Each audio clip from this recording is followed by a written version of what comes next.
Et on a levé la grande majorité des 450 000 dans le cercle en 24 heures. Ça correspond exactement, tout ce que j'aime, à une partie entrepreneuriat, à une partie immobilier, et en plus avec de l'accompagnement.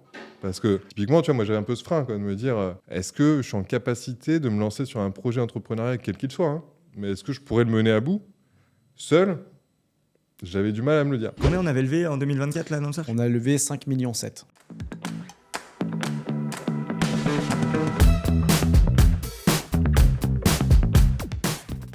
Bonjour à toutes et à tous, bienvenue sur cette nouvelle vidéo MDB Talk, la discussion entre les marchands de biens. Je suis avec Sébastien, fondateur du Cercle, et puis aujourd'hui on reçoit un invité de marque, Monsieur Lambert, que vous avez déjà vu sur cette chaîne YouTube avec des visites d'opérations multiples et nombreuses. Et puis aujourd'hui on va te cuisiner sur ton activité de marchand de biens, si t'es OK. Ne me fais pas peur, ça me va OK. Bon, parfait. Bienvenue à toi déjà. Je te propose qu'on fasse un petit peu les présentations habituelles, à savoir, cher Lambert, depuis quand tu es marchand de biens, qu'est-ce que tu faisais avant, une petite présentation brève et rapide sur ta situation. Je vais essayer d'être bref, je vais te refaire un petit peu mon parcours parce que finalement il y a eu plusieurs étapes, classiquement. En gros, moi initialement, j'ai fait une école d'ingénieur, donc tu vois, rien à voir en soi avec le marchand de biens parce que c'était pas dans le BTP ni rien. En sortant de l'école d'ingé, je rejoins un poste de salarié en CDI dans le privé. Donc rien à voir toujours, mais déjà je commence à me poser des questions parce que je m'épanouis pas trop. Je me dis bon, il va falloir quand même commencer à réfléchir à ce que je peux faire par ailleurs. Et je me souviens, tu vois, que déjà à ce moment-là, je regardais des trucs un peu de base, à savoir des investissements dans les places de stationnement. Donc là, ouais, j'avais 23 ans. Mais sachant que j'étais dans un environnement où j'étais un peu isolé parce que personne autour de moi n'investissait, mes parents n'avaient pas eu toute cette culture-là ni rien. Donc tu vois, directement, dès les premières esquisses de projet, je prends un peu des stops où on me dit « Ah, t'es sûr tu penses que c'est bien ?» etc. Donc, tu vois, rapidement, bon, je passe à autre chose, mais l'idée naissait. Tu vois. Donc, je continue mon job, etc. Au bout de 3 ans, je change. Je rejoins une autre entreprise, Air France, où là, je me régale sur le poste parce que en fait, c'était hyper analytique. C'était en gros de l'optimisation de la recette des vols. Donc pour moi, ça se rapprochait presque un peu. Ingénieur quoi de base du coup? Généraliste. Ok, généraliste. Ouais. Encore plus généraliste que ne serait-ce que le principe d'ingénieur. Donc ça ne voulait pas dire grand-chose. Tu pouvais tout faire et rien faire, quoi. Exactement. Il y avait quand même, tu vois, une petite corde assez industrie dans les études que j'avais faites, mais vers laquelle je ne suis pas du tout allé. Mais bref. Donc tu vois, là, je passe chez Air France et au final, le job me plaisait beaucoup parce que hyper analytique, tu prenais des actions concrètes, tu avais des résultats que tu pouvais observer, mesurer, donc ça se rapprochait presque un peu de l'entrepreneuriat, quoi. C'était pas pour toi, bon, ce qui rapidement a posé problème, mais tu avais ton portefeuille de ligne, tu suivais le chiffre d'affaires que tu réalisais, la marge que tu réalisais, etc. Donc finalement, ça a aussi développé, tu as des capacités qui m'ont servi par la suite. Et donc ouais, la première année, peut-être je me concentre là-dessus parce que voilà, ça me plaît beaucoup, donc je m'y investis, etc. Assez rapidement, je repense quand même à l'investissement immobilier. À l'époque, il n'y avait pas encore énormément de formation, enfin en tout cas ça arrivait, mais moi je n'étais pas forcément trop au courant de ce qui se faisait. Donc là, je m'auto-forme sur Internet, je vais chercher les infos, etc. Ouais. Donc tu vois, c'est de manière un peu archaïque, je pense qu'on a tous un peu commencé par là. C'était quelles années à peu près? C'était quand? C'était, je devais avoir quoi, 25 ans. Ah ouais, t'étais jeune, ouais. Donc ouais, 2005 par là. Ok. Ah, oui. Il n'y avait pas beaucoup de choses alors, je pense, sur Internet là, à ce moment-là. Qu'est-ce que je dis? 2005, 2015, ça me semble... pardon, Ah bah oui, ça me semblait très très lointain. En 2015, donc ouais, non mais si, tu vois, ça commence à arriver, mais c'était pas comme on connaît maintenant où... après, bon, c'est toujours pareil avec les réseaux sociaux, dès que tu t'intéresses à un sujet, t'es spoté, donc je vois que ça. T'es coincé. Mais bon, donc je cherchais l'info, etc. Et je me dis, clairement, c'est intéressant, il faut que j'y aille, etc. Donc j'achète un premier appart en indivision avec ma femme, en nom propre. Quelques travaux à faire, enfin je dis on, mais c'est surtout moi qui est à l'initiative du projet, donc je vais chercher une ville, tu vois, c'était au début du Grand Paris, donc où il y a un potentiel de plus-value à terme avec l'arrivée du métro. Je cherche de la rentabilité, pas celle que je chercherai par la suite quand je serai formé, mais là l'idée c'était d'avoir un truc qui soit à l'autofinancement ou quasi, qui me coûte pas grand-chose, parce que j'avais un salaire de cadre correct, mais je vivais à Paris, donc j'avais pas un pouvoir d'achat non plus énorme, donc je voulais pas me pénaliser avec de l'argent à mettre chaque mois pour compenser. Donc finalement, je trouve un truc pas mal, quelques travaux, mise en location, exploitation en meublé classique LMNP. Ça fonctionne, d'ailleurs les locataires, tu vois, ils sont toujours là depuis. Ça fonctionne bien, etc. L'année suivante, on en rachète un, toujours pareil, 50-50 avec ma femme, etc. Bon, là, quelques galères par la suite, c'était à Marseille, enfin, je l'ai toujours d'ailleurs, il est à Marseille, direct des impayés. C'est hyper formateur. C'est un cliché hyper ou formateur. Non, je voulais pas rentrer là-dedans. Mais visiblement, je n'étais pas le seul sur le secteur. Tu vois. Ah oui, d'accord. Mais aussi parce que j'avais pas bien travaillé en amont pour sécuriser le truc. J'avais pris l'option facile, rapide. Et ça, tu vois, c'est aussi un apprentissage là-dessus. C'est ce qui m'a permis d'ailleurs enfin, ce qui a contribué dans ma décision d'être marchand. C'est que quand je cherchais du locatif rentable, je me disais, bon, à Paris, hyper compliqué. Donc, je vais chercher ailleurs. Donc, du coup, je me suis éloigné. Et ce qui fait que quand tu es loin, tu prends parfois une mauvaise décision du fait que tu n'as pas envie d'y passer, tu vois, tes week-ends, à y aller, à revenir. Donc, tu vois, typiquement, c'était ce cas-là. J'ai eu une proposition rapide et où je me suis dit, tiens, c'est facile, je peux louer direct et encaisser direct sans même faire de travaux. J'ai pris, bon, bah voilà. Et à l'époque, perdu. tu t'étais pas reformé. Non, c'était toujours de l'auto-formation. Tu vois, je m'étais fait mes petits Excel. Et là, je savais que, par exemple, j'avais un petit bonus, un petit cash flow positif. Enfin, en tout cas, sur le papier. Ça, c'est pas vérifié tout de suite. En théorie. Maintenant, oui, mais bon, tu vois, au début, avec les impayés, forcément, c'est un peu long. Mais formateur, parce que aussi, procédure qui suit. Et puis, forcément, tu deviens plus sélectif derrière sur les locataires. Donc voilà, donc ça, deuxième investissement, toujours exploité en meublé.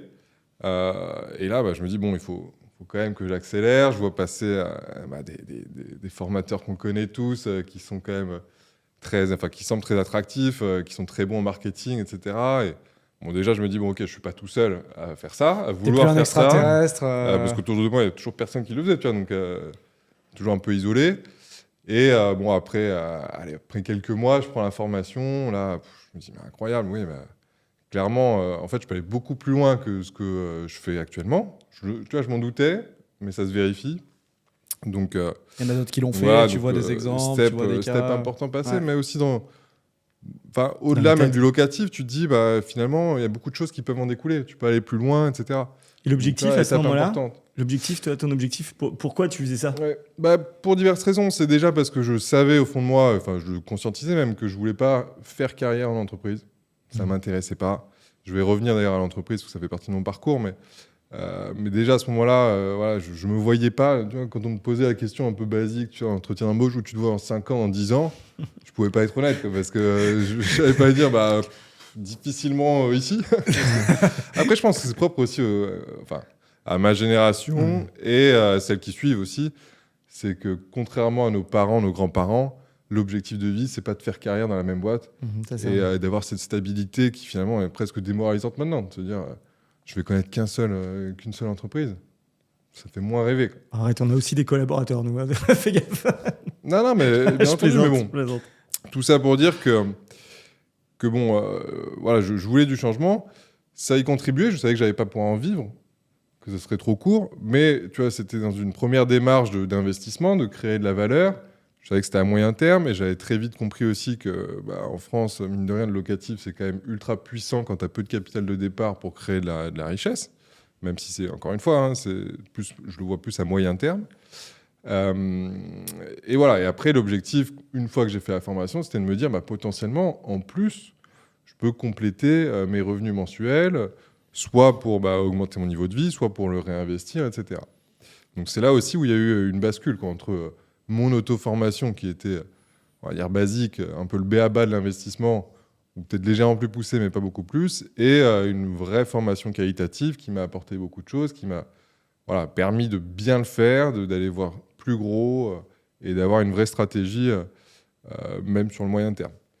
Donc finalement, à ce moment-là, en entreprise, je change de poste, je deviens manager aussi d'une petite équipe, c'était genre 6 personnes. C'était un job que je voulais. Je me disais, tiens, ça va être sympa de manager. Je pense que je serais bon. Bon, il s'avère que je me sens mauvais. J'aime pas ça. Je me suis éloigné de l'opérationnel que j'aimais bien. Et voilà, donc vraiment, je me réjouis plus, tu vois, sur le job. En plus de ça, j'ai une petite fille que je vois pas quasiment, qui est en bas âge. Mais comme je travaillais loin, j'avais 1h15 de trajet le matin, 1h15 le soir. Je rentrais, soit elle dormait déjà, soit j'avais 10 minutes. Donc l'équilibre vie pro, vie perso, pas bon, quoi. Donc voilà, donc je continue cette formation. Là, j'achète un immeuble, toujours pareil, en indivision avec ma femme. Donc le premier, un peu plus conséquent, tu vois. Jusqu'à présent, j'avais fait un appart par un appart. Il n'y en avait que 2, c'était pas Du énorme. coup, tu reviens en région parisienne, pas loin de chez toi? Non. Je vais dans un coin encore plus paumé, enfin pas paumé, mais moins accessible de Paris. On achète un immeuble, tu vois, pas très cher, mais il y avait 4 lots, on fait des travaux, on passe à 8 assez rapidement. À 8 lots Tu rajoutes 4 ouais. lots de plus?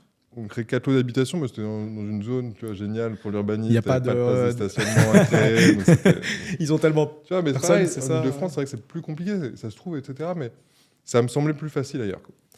Et bon, là, ça se vérifiait, mais avec tous les problèmes que ça implique aussi en termes de logistique, hein, parce que même pour le suivi de travaux, etc., très galère. C'était à combien de temps de route de chez toi? J'allais en train, je mettais 4h30 pour y aller, quoi. Ah oui. Ouais, c'était non, laborieux. Et bref. Mais en tout cas, mon immeuble, hyper rentable, tout se loue bien. En plus, bah, tu vois, typiquement, dans les petites astuces que j'avais apprises pour la formation, je fais un différé partiel sur 2 ans. Donc, clairement, bah, voilà, il y a un vrai cash flow, il y a beaucoup d'argent qui rentre chaque mois. Enfin, beaucoup. Tout est relatif, mais pour moi, à ce moment-là, ça faisait pas mal de rentrée d'argent en plus. Et ce qui a eu un rôle déterminant pour la suite. Je vais y revenir.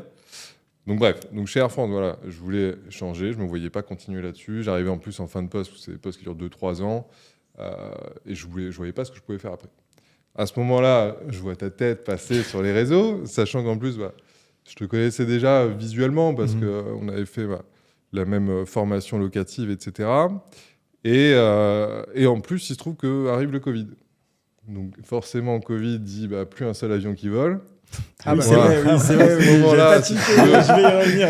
j'ai pas fait grand-chose, parce que j'étais oui, je en me souviens activité maintenant partielle à du début. 80% du temps, quoi. Ouais, je me souviens. Il y a une phase où, bon, pour le coup, l'équilibre vie pro-vie perso, c'est vachement déséquilibré. T'as plus envie de- Rééquilibré puis déséquilibré. Donc, ouais, je passais mon temps à la maison et je travaillais 2 demi-journées par semaine à annuler des vols, en fait. Tu vois, donc C'était chiant. voilà, ouais, c'était pas l'éclate. Mais bon, forcément, c'est toujours pareil. Quand tu as plus de temps, tu fais une petite phase d'introspection, tu réfléchis à ce que tu peux faire. Donc, sachant que j'avais réfléchi un peu les années précédentes, pourquoi pas des business à monter, mais je me sentais pas armé pour. J'étais pas dans le bon écosystème, j'allais pas le chercher non plus, mais voilà, j'y pensais, mais sans trop y croire, c'était pas trop concret. Mais j'avais toujours ce goût de l'entrepreneuriat qui me titillait depuis ma sortie d'école.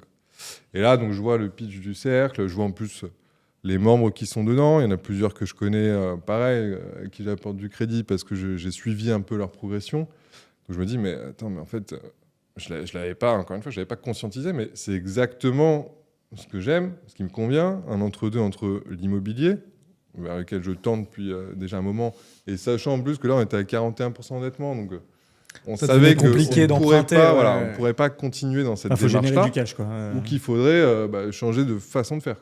Enfin, passer en société ou avec d'autres montages, peu importe. Mais en tout cas, le business model qu'on a mis en place, qui fonctionnait, a priori, ne pouvait pas continuer comme ça. Donc bref, donc là, je me dis, mais oui, c'est parfait.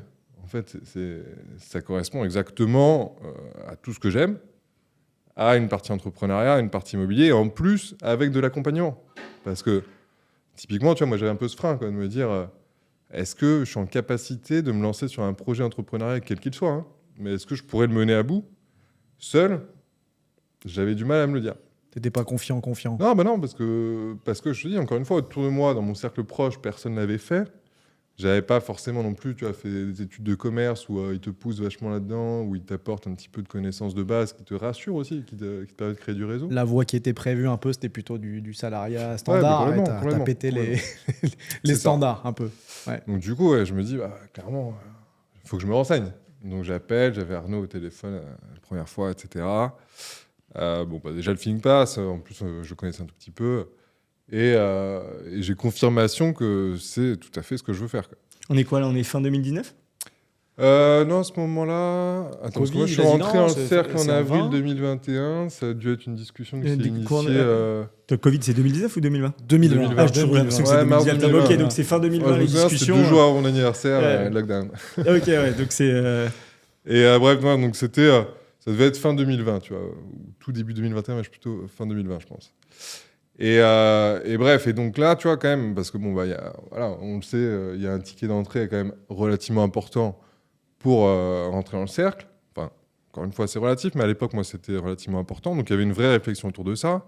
Sachant qu'en plus, Ah non, c'était un peu après, mais oui, en 2021, en fait, ma femme attendait son deuxième enfant, enfin notre deuxième enfant. Elle a pris un congé parental, donc tu vois, baisse de revenus. Donc t'as vu voilà, une j'ai un peu réflexion sauté les là-dessus. étapes, mais en tout cas, bon, il y avait une vraie réflexion. Finalement, je passe le pas de me dire, ok, je souscris au cercle, je rentre dans le cercle, et en fait, je commence, je suis encore salarié. En me disant, bah, justement, je suis encore en activité partielle, ça s'était rééquilibré, j'étais à 50% à peu près. Je vais pouvoir faire les deux pour lancer le truc, tout en gardant une sécurité financière avec mon salaire, etc. Donc sur le principe, ça me semblait bien. Ça aide, me semblait enfin, en tout cohérent. cas, ça aide à la décision de se dire je vais avoir du temps à y consacrer. Ouais, mais tu vois, très vite, je me dis, mais en fait, je suis hyper frustré. J'ai Je me l'impression de souviens. mal faire les deux. Ouais, je me souviens. On en a Pour déjà, mon- on en a pour déjà mon- parlé ouais, non, plein mais de fois dans pour les, mon dans job les de vidéos, salarié. même avec Seb. Non, mais j'arrivais pas, tu vois. Je me Bah, disais ouais, vraiment, ouais. quand je bosse pour Air France, j'ai l'impression de penser à autre chose, clairement. Tu vois, Ouais. vraiment pas dedans. Et quand je veux, en plus, tu vois, c'est quand même un nouveau métier. T'as beau avoir fait du locatif, c'est très différent. Pour le coup, je me resectorisais sur Paris et proche Île-de-France, où j'avais pas de réseau. Parce que finalement, j'avais jamais vraiment cherché dans l'IMO locatif là-dedans, enfin dans cette zone. Donc ça demande du temps, ça demande de l'énergie, ça demande aussi quand même d'avoir un peu de charge mentale. Quoi, Ouais, qui ça, le peut être focus lié à autre chose. dessus. Ouais, un et de vrai pouvoir focus. le- Quoi. Et même, tu vois, tu vois un truc qui a l'air bien, t'appelles, il te dit ouais, les visites c'est demain matin. Ah bah non, demain matin je suis au bureau. Comment Mais je fais le nombre hyper de membres frustrant, hein, quoi. qui ont eu un peu ce parcours, alors qu'ils se sont dit. Ah ouais. Parce que c'est vrai que souvent, on expliquait que rester 3 mois encore dans son entreprise, etc., le temps d'implémenter au moins le savoir-faire. Je me dis, bon, c'est pas grave, tu bosses le soir, tu bosses les week-ends, mais bon, tu as aussi une famille et tout, c'est un Bien peu sûr. compliqué. Par contre, le moment où tu dois te mettre sur le terrain et y aller à fond, c'est plus possible. T'as Et pas à le l'époque, choix. le cercle n'est Faut du encore temps. pas le cercle d'aujourd'hui où on a mis vachement de choses en place pour aller encore plus vite. Et c'est vrai que c'est un investissement à 100%, même à 120% en démarrage. Et c'est le pire, c'est vrai, d'être frustré, de se dire bah, j'ai peut-être une affaire à aller visiter demain, Ouais, c'est demain je possible. peux pas y aller. Tu y Non, mais vas c'est 3 terrible. jours après, Tu dis, ah, le deal il est enfin, un truc passé, intéressant. le deal il est Ah passé, non. ou il y a quelqu'un qui a fait une offre, ou tu n'y as pas Ouais, pu y ça- aller, ou il n'y a plus de visite, et tu te frustres encore plus, et ça peut te mettre la Non, mais mort. clairement. Mais tu vois, et très vite, je l'ai compris. Et je me suis dit, mais comment je vais faire parce Surtout que le marché de je veux me l'époque- donner les moyens. Quoi. Attention, le marché de l'époque, Il c'est- était tendu à c'était- l'achat. Ça allait vite. tu as une belle opération qui arrive. Dans la journée, c'était parti. Aujourd'hui, on va dire qu'on C'est a rare. un peu plus Ouais. de temps. Non, mais clairement. ça mais n'avait à rien à voir. l'époque, à l'époque, c'était trop. Si t'avais c'était, pas de réactivité, ouais, c'était mort. c'était très compliqué. Donc bref, donc du coup, je réfléchis à comment je vais faire pour me donner plus de temps et me consacrer à ça. Et il y a un dispositif que je trouve génial, qui est un peu trop contraint à mon goût, mais qui est la démission pour création d'entreprise. Donc en fait, bon, il y a des critères assez contraignants, c'est qu'il faut avoir 5 ans d'activité continue dans une entreprise ou auprès de plusieurs employeurs, mais avec, je crois que c'était genre Très peu 3 de- jours calendaire maximum entre De, tes deux de emplois. délai entre les deux. Ouais, enfin, Compliqué. ça a ouais. peut-être changé ou c'était pas exactement ça, mais très court. Ok. Donc bref, moi je les avais pas encore tout à fait parce que ma première expérience ne comptait pas parce que j'ai dû prendre une semaine de vacances. Quand même, fou que je suis, tu vois, entre les Et deux. je Joie vois- française. Espèce Donc, ouais, de non, mais fou. c'est pour ça, tu donnes une super opportunité, mais par contre tu la resteras à fond. Quoi. Donc du coup, bon, ça m'a permis d'anticiper, c'est-à-dire qu'il fallait 5 ans, j'arrivais pas loin des 5 ans, donc en fait tu montes un dossier, tu le présentes, il y a un comité, enfin tu le présentes de manière dématérialisée, hein. Et une fois que c'est validé, tu peux démissionner. Et ça t'ouvre droit à des indemnités Pôle emploi. À l'époque, c'était 24 mois. Je ne sais pas si ça a évolué. Je crois que ça a changé, que ça a dû passer à 18. Peut-être 18 maintenant. Ouais, mais peut-être. du coup, pendant 18 mois, tu touchais comme une sorte de chômage. Enfin, Ah ouais, c'était bah des c'est ça, indemnités, les mêmes que des indemnités que Exactement. tu Donc, tu vois, moi, j'avais 24 mois. 24, ouais. Donc, en fait, ça a permis de basculer. Donc, c'était fin janvier 2022. Donc Ah, tu t'as rentres un avril peu 2021, tu es à 55 ans, tu commences en gros à te former, à essayer de développer ton réseau. T'as fait C'est quand ça. même Et 8 9 mois. mois, quoi. 8-9 mois plus tard, Ouais, ça a tu été te long. dis go, Bah, c'est pas- je me sens y aller. T'as pas de parce que, frustration, en gros, t'as pas tu de vois, peur à ce moment-là. Moi, C'est par qu'est-ce exemple, qui te fait mes quand même le 5 faire ans d'activité qui m'ont permis de basculer sur ce dispositif, c'était en septembre. Donc, septembre 2021. Oui, Mais ok. après, bah, tu as ton préavis. En fait, Mm. tu peux pas déposer ton préavis Ah oui, ok. tant que tu n'as pas eu la validation. Donc en fait, en septembre, j'ai déposé mon dossier. Ensuite, il a été instruit. Genre, Ouais, j'ai du dû coup, avoir je la vois. réponse fin octobre. Et, enfin, Et dans ces eaux-là, mais la décision, parce que La je pense que décision, c'est quelque je- chose qui intéresse beaucoup d'entre vous, la décision, elle est prise au moment où tu décides de faire ce métier, d'intégrer le cercle, ou simplement de faire le métier, puis ensuite, du coup, tu décides d'intégrer le cercle. au mois d'avril, tu rentres, et quand est-ce que tu prends la décision de dire, parce que c'est la décision où vraiment les gens, à chaque fois qu'on les a, et qu'on discute avec C'est eux, le plus difficile. dans les différents apéros IMO, la plus difficile, c'est de se dire, bon allez, j'arrête, comme il dit Arnaud, je crame le bateau, et j'y vais, et je me dis, je prends un risque pendant 6 mois, 1 an, 2 ans, et je vois ce que ça donne. Toi, tu la prends quand et pourquoi? Quels ont été les freins? Non, mais justement, je vais en parler parce que c'est vrai que c'est hyper déterminant. Je pense, de mémoire, je dois prendre vraiment cette décision en juin-juillet 2021. Ok. Et c'est là, en tout cas, où j'apprends, tu vois, qu'il y a ce dispositif, etc. Parce qu'il y avait une vraie réflexion de me dire, mais comment je peux sécuriser Comment je crame bien le bateau, quoi. Non, mais justement, tu vois, je veux pas me mettre au pareil. Il est cramé, mais je garde le canoë à côté. Mine de rien, tu vois, t'as un loyer à payer, on a des enfants, un deuxième qui allait arriver. Non, mais t'es rationnel. Ouais, non, moi, en plus, là-dessus, je suis assez rationnel et j'aime bien poser les chiffres, etc. Ouais. Et tu vois, et c'est là où il y a eu un bon enchaînement de choses. C'est que donc, ce dispositif se met en place. Donc voilà, je sais que je vais avoir cette rente-là pendant 24 mois. Je sais aussi, tu vois, typiquement à l'été, que ma femme prend un congé parental. Là, on y revient, j'ai un peu anticipé tout à l'heure. Donc, ces revenus vont baisser de temps. Je regarde un peu à la CAF, qu'est-ce qu'elle va nous verser. Bon, tu vois, je fais vraiment genre un prévisionnel de ce qu'on va avoir. Et est-ce que ça va suffire à continuer, pour continuer de vivre de la même façon. Et en fait, ce qui a tout changé, c'est que le locatif qu'on avait, dont l'immeuble en question était toujours dans la période de différé partiel, ce qu'on percevait chaque mois, ça a compensé nos baisses de revenus respectives. Donc en fait, on a continué à vivre avec les mêmes revenus pendant 1 an, alors que ma femme était en congé parental et moi au chômage, quoi. Et donc, au bout de l'année... Donc ça a tout changé. Parce que si tu veux, moi, ça m'a permis de me dire, c'est bon, en fait, le risque est hyper mesuré. En plus, tu vois, j'avais eu la bonne idée de lire un bouquin là, pendant l'été. Je sais, c'est la semaine de 4 heures. Ouais, c'est vrai. Là, tu vas rien foutre si tu fais la semaine de 4 heures. Non, mais en vrai, je ne l'ai pas fini. Parce que, à l'époque, je sais pas, à l'époque, au bout de 4 heures, il a arrêté de lire. C'est fini. En fait, je suis très vite arrivé sur un truc qui m'a hyper intéressé, qui m'a convaincu. Et après, je me suis dit, c'est bon, en fait, j'ai tout lu. En plus, la fin du bouquin, il y a plein de bouquins comme ça. Je cherchais en gros, tu vois, un truc qui vraiment allait m'impacter. Et ça s'est trouvé là-dessus. Et ça, en plus, je dis à beaucoup de gens, tu vois, qui osent pas trop se lancer, etc. Le gars, il fait un exemple tout con. Il dit, si tu as un projet, quel qu'il soit, si tu veux faire le tour du monde, etc., en fait, pour prendre la décision, il suffit de d'évaluer ton risque ou ton coût financier. Non, mais c'est tout bête, tu vois. Si tu veux faire un tour du monde, tu te dis, OK, ça veut dire que je rends peut-être mon appart, donc j'ai le loyer en moins à payer, j'ai ces charges-là en moins, mon voyage, il va me coûter tant, etc. Donc finalement, si je veux prendre 1 an de césure, partir en voyage, etc., ça va me coûter tant.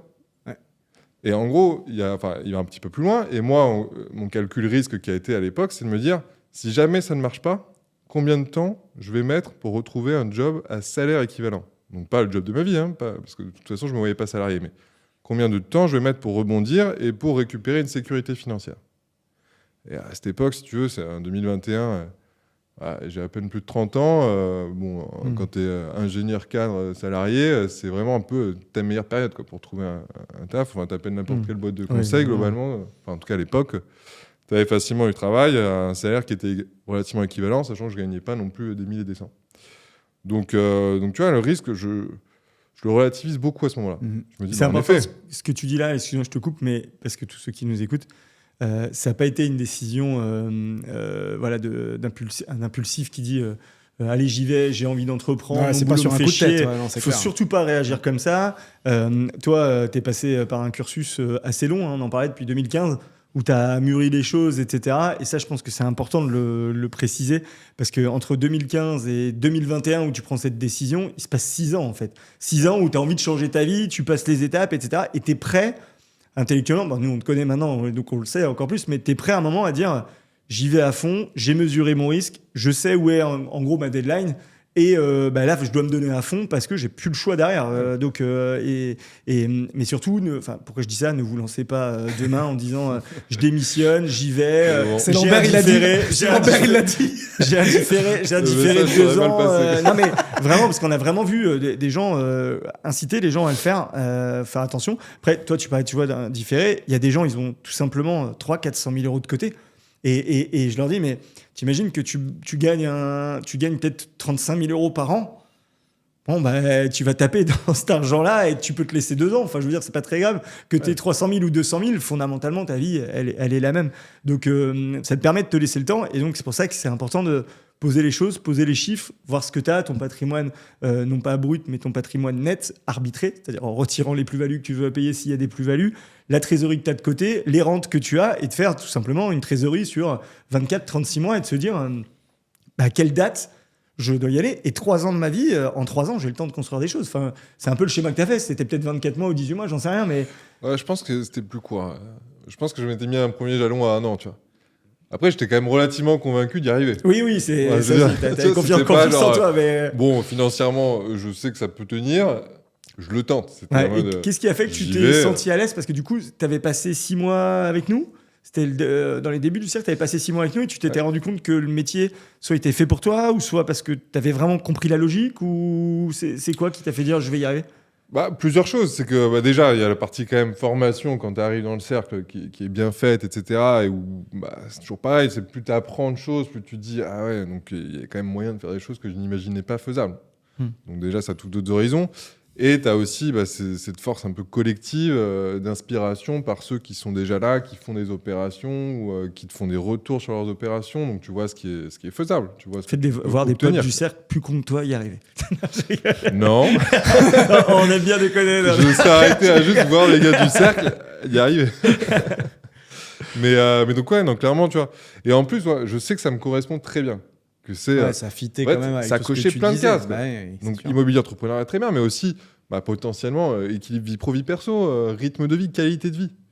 Sachant que tu comprends vite aussi que même si c'est pas évident et que ça prend du temps, que tu peux atteindre des niveaux de rémunération qui sont relativement conséquents pour un temps passé, qui est difficile à mesurer parce que finalement, même quand tu es en vacances, c'est un peu tout le temps, mais que tu ne subis taux pas horaire, et c'est toi qui décides de quand tu travailles. Ouais. Donc j'en suis convaincu. Et le fait d'avoir cette sécurité-là, de me dire, OK, pour les 12 premiers mois, clairement, c'est faisable. J'espère que j'aurai pas besoin de refaire le calcul à 12 mois de plus, mais qu'il y aura d'autres solutions. Ma femme aura repris son taf après. Enfin bon, globalement, tu vois, j'avais pas trop peur de la suite. C'était vraiment les 12 premiers mois qui étaient clutch, où je me disais, vu notre situation compliquée... Parce qu'en toute honnêteté, à l'époque où tu te lances 12 mois en marchand, on peut avoir un retour sur investissement quand même avec certains flips qui se faisaient quand même. À l'époque, on faisait les flips assez facilement. On en fait encore, certains des très gros.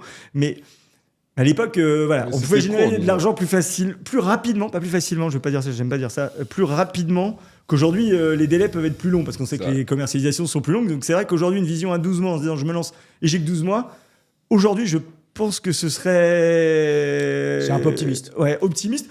C'est possible, franchement. Après, il y en a qui y arrivent, c'est pas le problème. Mais maintenant, je le sais. À l'époque, tu vois, j'avais moins conscience. Mais le marché, en tout cas, le marché c'est assez long, 12 mois, tu vois. Et t'avais déjà une OP? La première dans laquelle je suis rentré en association, c'était en décembre 2021. D'accord, ok. Donc finalement, quand je bascule à 100%, on avait déjà un bien qui avait été acheté, ou qui était sur le point de le faire, et qui devait générer une marge qui finalement, tu vois, c'est attendu à un peu moins. Ouais. Mais ouais, il y avait quand même déjà un truc dans le pipe et où je me disais, en effet, tu vois, ça me lance, quoi. Mais bref, et en fait, quand je suis passé à 100%, donc c'était début février 2022, là, ça a tout changé. Enfin, ça a tout changé. Déjà, tu vois, au quotidien, de me dire qu'est-ce que c'est agréable, tu vois, de pouvoir commencer sa journée. Je travaillais beaucoup dans les cafés parce que ma femme était à la maison, congé parental avec notre bébé. Ça nous convenait aussi dans cette équipe. Je rentrais en fait tous les midis, mais c'était difficile de travailler. On n'était pas dans un grand appart avec le bébé qui fait la sieste, donc tu peux pas téléphoner. Après, le bébé qui pleure, etc. Donc, je travaillais beaucoup dans les cafés et j'adorais arriver le matin, tranquille. Enfin, je me sentais libre, vraiment libre, tu vois. Je C'est le prenais cas. un petit café, C'est le je cas. bossais, je cherchais les trucs, j'appelais. Et donc déjà, cette liberté. Et ensuite, finalement, les résultats, ils sont venus tout seuls. Pas les résultats de marge, mais tout de suite, j'ai vu des opportunités arriver. J'ai trouvé les opportunités. J'ai aussi changé un petit peu ma cible parce que je me suis autorisé à avoir un peu plus gros. Je voulais sur des projets qui étaient plus gros parce que ça me semblait plus facile, tu vois, d'atteindre des niveaux de marge suffisamment... qui te mettent en confiance, tu vois, pas se dire attends, je suis à 16 points là, est-ce que ça va suffire? Et aussi la finalité, c'était qu'ils étaient plus rémunérateurs. Donc ouais, ça a tout changé, ça s'est enchaîné, mais après c'est vrai que comme je suis parti sur un truc un peu plus gros, Bah, c'est ce que tu disais juste avant, c'est que bah, tu vois, les opérations que j'ai trouvées à ce moment-là, il y en a une, tu vois, qui s'est débouclée il n'y a pas si longtemps, l'autre qui est toujours en cours. Alors que ça fait un moment, hein, mais bon, heureusement, j'aurais trouvé d'autres plus rapides après.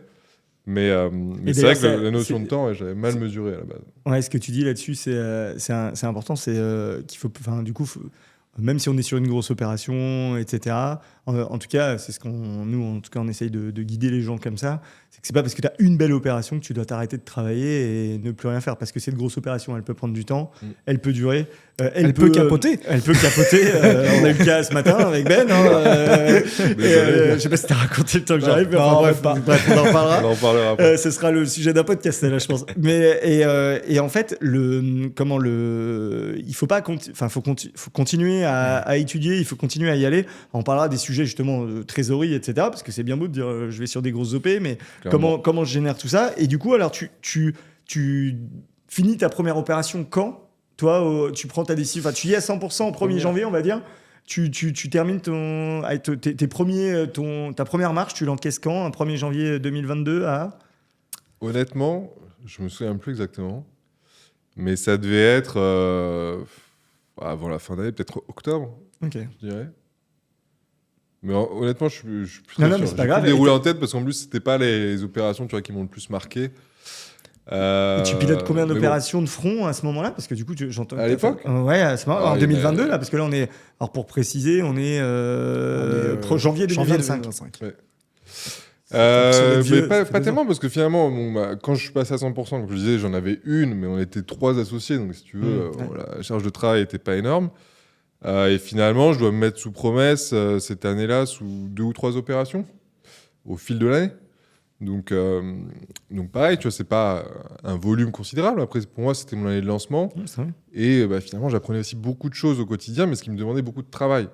C'est pour ça que je posais la question. Ça me prenait beaucoup de temps. Quoi. Les gens ont du mal. En fait, on avait fait une vidéo là-dessus sur les gens qui s'enflamment un peu, mais en fait, rien que le fait d'implémenter les choses, de bien les comprendre, de ne pas faire n'importe quoi, ça prend du temps. Parce que le flip, ok, le truc qui va vite, bon, une fois que tu as compris le système et la mécanique, c'est ok. Mais quand tu vas sur des opérations de typologie différentes, tu es obligé vraiment de comprendre ce qui se passe, les mécanismes, de ne pas te tromper, de revérifier. Tu te revérifies 3 fois, là où maintenant tu te vérifies presque plus, parce que tu sais que tu as bien fait, tu as les bons partenaires avec toi, etc. C'est ça. Mais voilà, les partenaires, en fait, les intervenants qui vont démarrer. Typiquement, en première division d'immeuble, j'avais jamais fait ça, mise en copro. Il a fallu que je trouve le géomètre qui, je sentais, qui savait faire, qui avait l'habitude, etc. Après, tu as toujours aussi une question d'études de devis.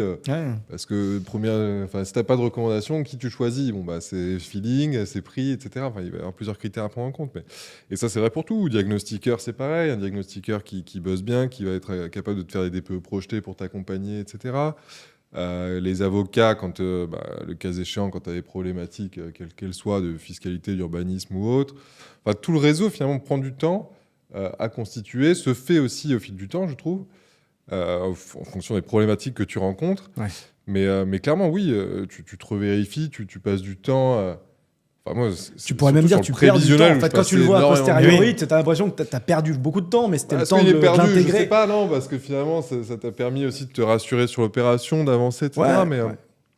Mais oui, c'est sûr que maintenant, les mêmes tâches, tu les fais beaucoup plus vite. Tu passes un coup de fil, tu passes un coup de fil, tu laisses y aller tout seul, tu viens même pas avec lui, tu lui dis tu checkes ça, je t'ai planqué les clés là. Enfin, tout ça, ça va plus vite une fois que tu es en confiance. Mais c'est pour ça qu'il faut vraiment passer les étapes et faut pas. Moi, je sais pas ce que les gens, quand ils se lancent dans le marchand, ont en tête. Mais ça se fait pas comme ça, quoi. C'est vraiment ça que je veux dire, parce que là, aujourd'hui, du coup, tu vois, 2022, 2023, 2024, ça fait 3 ans que tu es marchand. Et 3 ans et demi, si on compte l'année de quand tu étais à 50-50, lancement, on va dire, le temps que tu règles les choses. Qui a quand même contribué. Quoi. Après, tu vois, moi, j'ai toujours gardé en tête un truc que tu disais et que je trouve hyper juste, c'est que pour vraiment être marchand de biens, et donc commencer aussi à pouvoir en vivre, il faut 2 ans. Ouais, je suis persuadé de ça. Et à l'époque, ça me paraissait beaucoup. Je me disais, bon, je vais quand même essayer. Sans doute qu'il sait de quoi il parle, le gars, tu vois, mais je vais quand même essayer de faire mieux. Quoi. Bon, j'ai pas réussi. Lui, je savais pas faire, mais moi. Après, toi, t'as réussi, par exemple, tu vois, mais voilà, c'est propre à chacun, c'est propre à la situation de chacun. Et t'as toujours aussi des opportunités qui se présentent. Voilà, tu définis un marché, une stratégie. Mais bon, tu vois, clairement, moi, ça s'est vérifié. C'est vraiment au bout de 2 ans que j'ai commencé à voir les premiers fruits de mon travail. Quoi.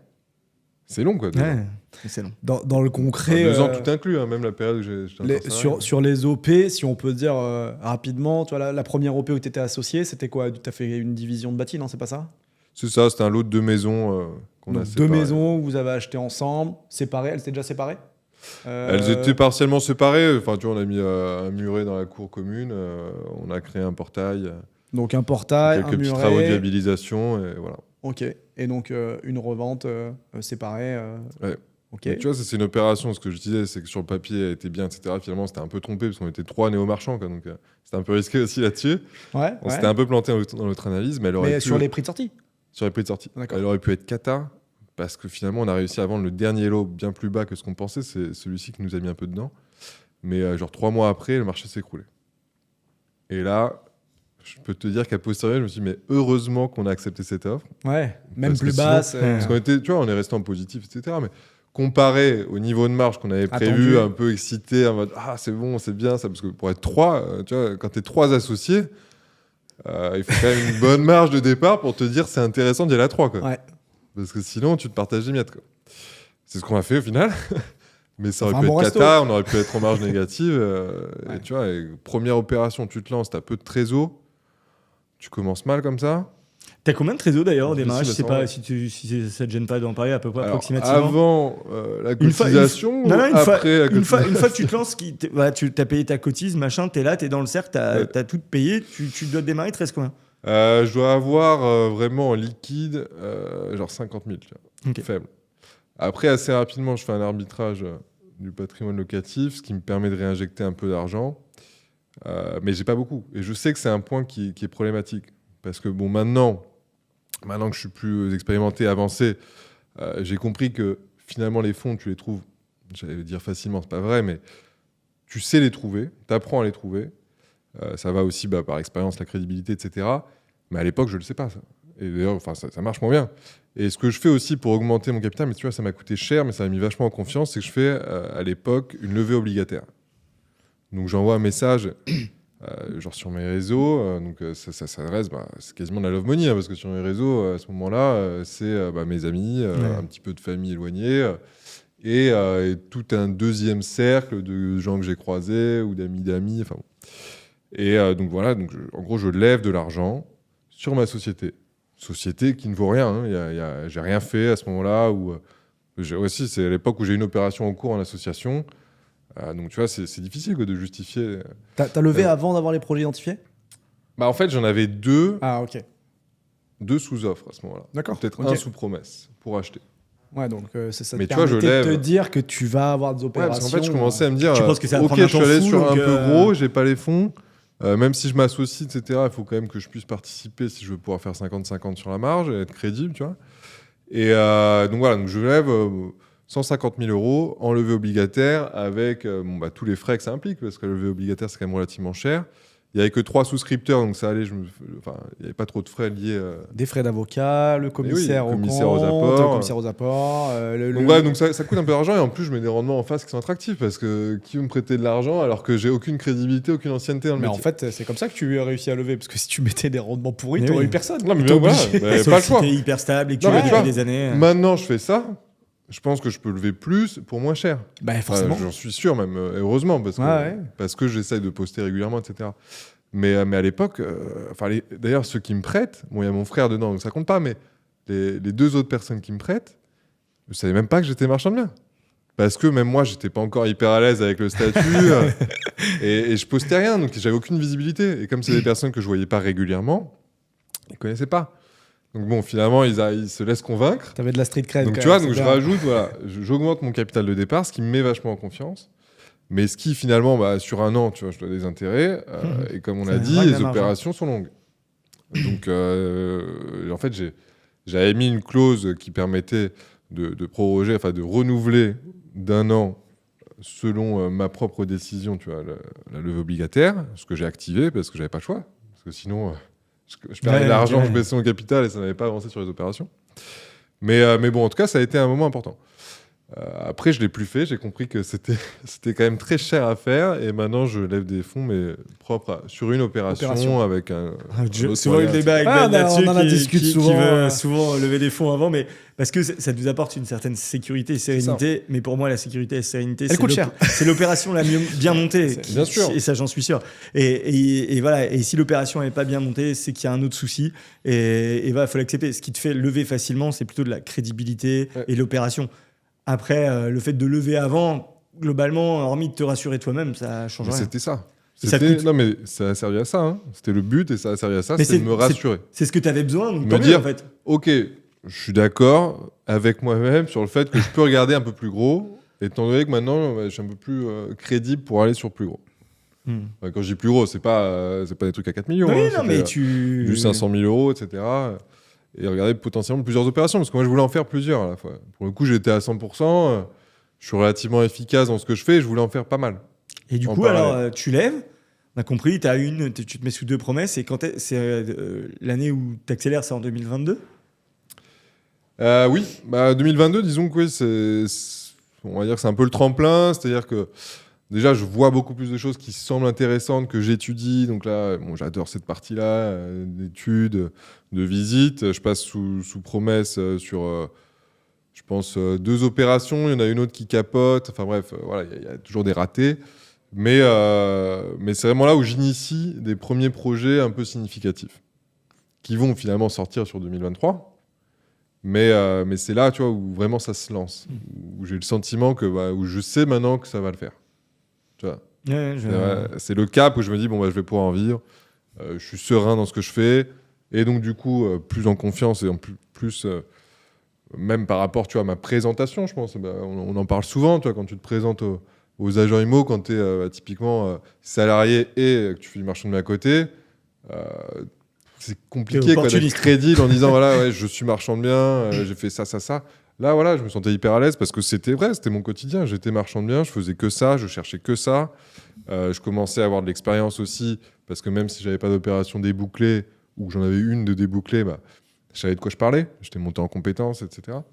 Donc non, c'est vraiment la forte année de lancement où je semais finalement les graines pour récolter plus tard. l'année suivante. C'est marrant quand même parce que en fait, c'est un switch purement dans la tête parce que finalement, tu n'avais pas encaissé de marge, tu n'avais pas encore fait les opérations, etc. Mais comme quoi, c'est mais beaucoup... quand tu as des choses dans les tuyaux, déjà, tu suis d'accord. Tu sais que tu as un prévisionnel, tu sais pas quand exactement ça va sortir, mais c'est rassurant. À partir du moment où c'est sécurisé, tu as les offres, etc., tu sais que tu vas pouvoir avancer si tu avais des marges qui sont sécures. Mais ce que je veux dire, c'est que c'est surtout, mais je l'ai vécu aussi, c'est surtout dans la tête, en fait. La façon d'être, la posture dans laquelle tu vas être.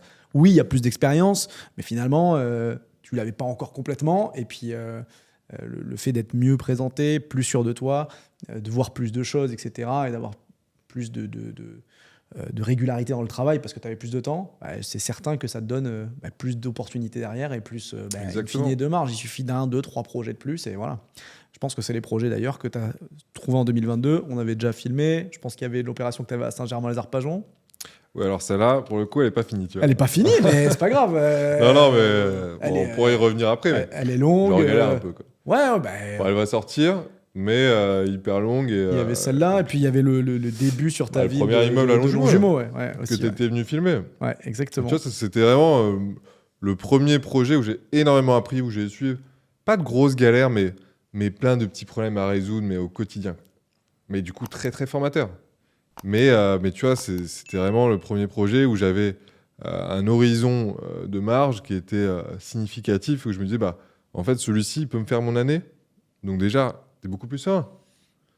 Je ne parle pas de quand tu es sous offre, mais quand tu es avancé dans le projet, quand tu sais que globalement, il va aller au bout. Enfin, que tu vois pas de raison pour que ça n'aille pas au bout. Quoi. Ouais, quand tu as eu ton financement, que tu as commercialisé 40, 50, 60%, que tu sais que le reste c'est la même chose et qu'il faut juste laisser le temps faire. Exactement. Le marché, il absorbe ce qu'il peut absorber. Toi, tu sais que ça va arriver.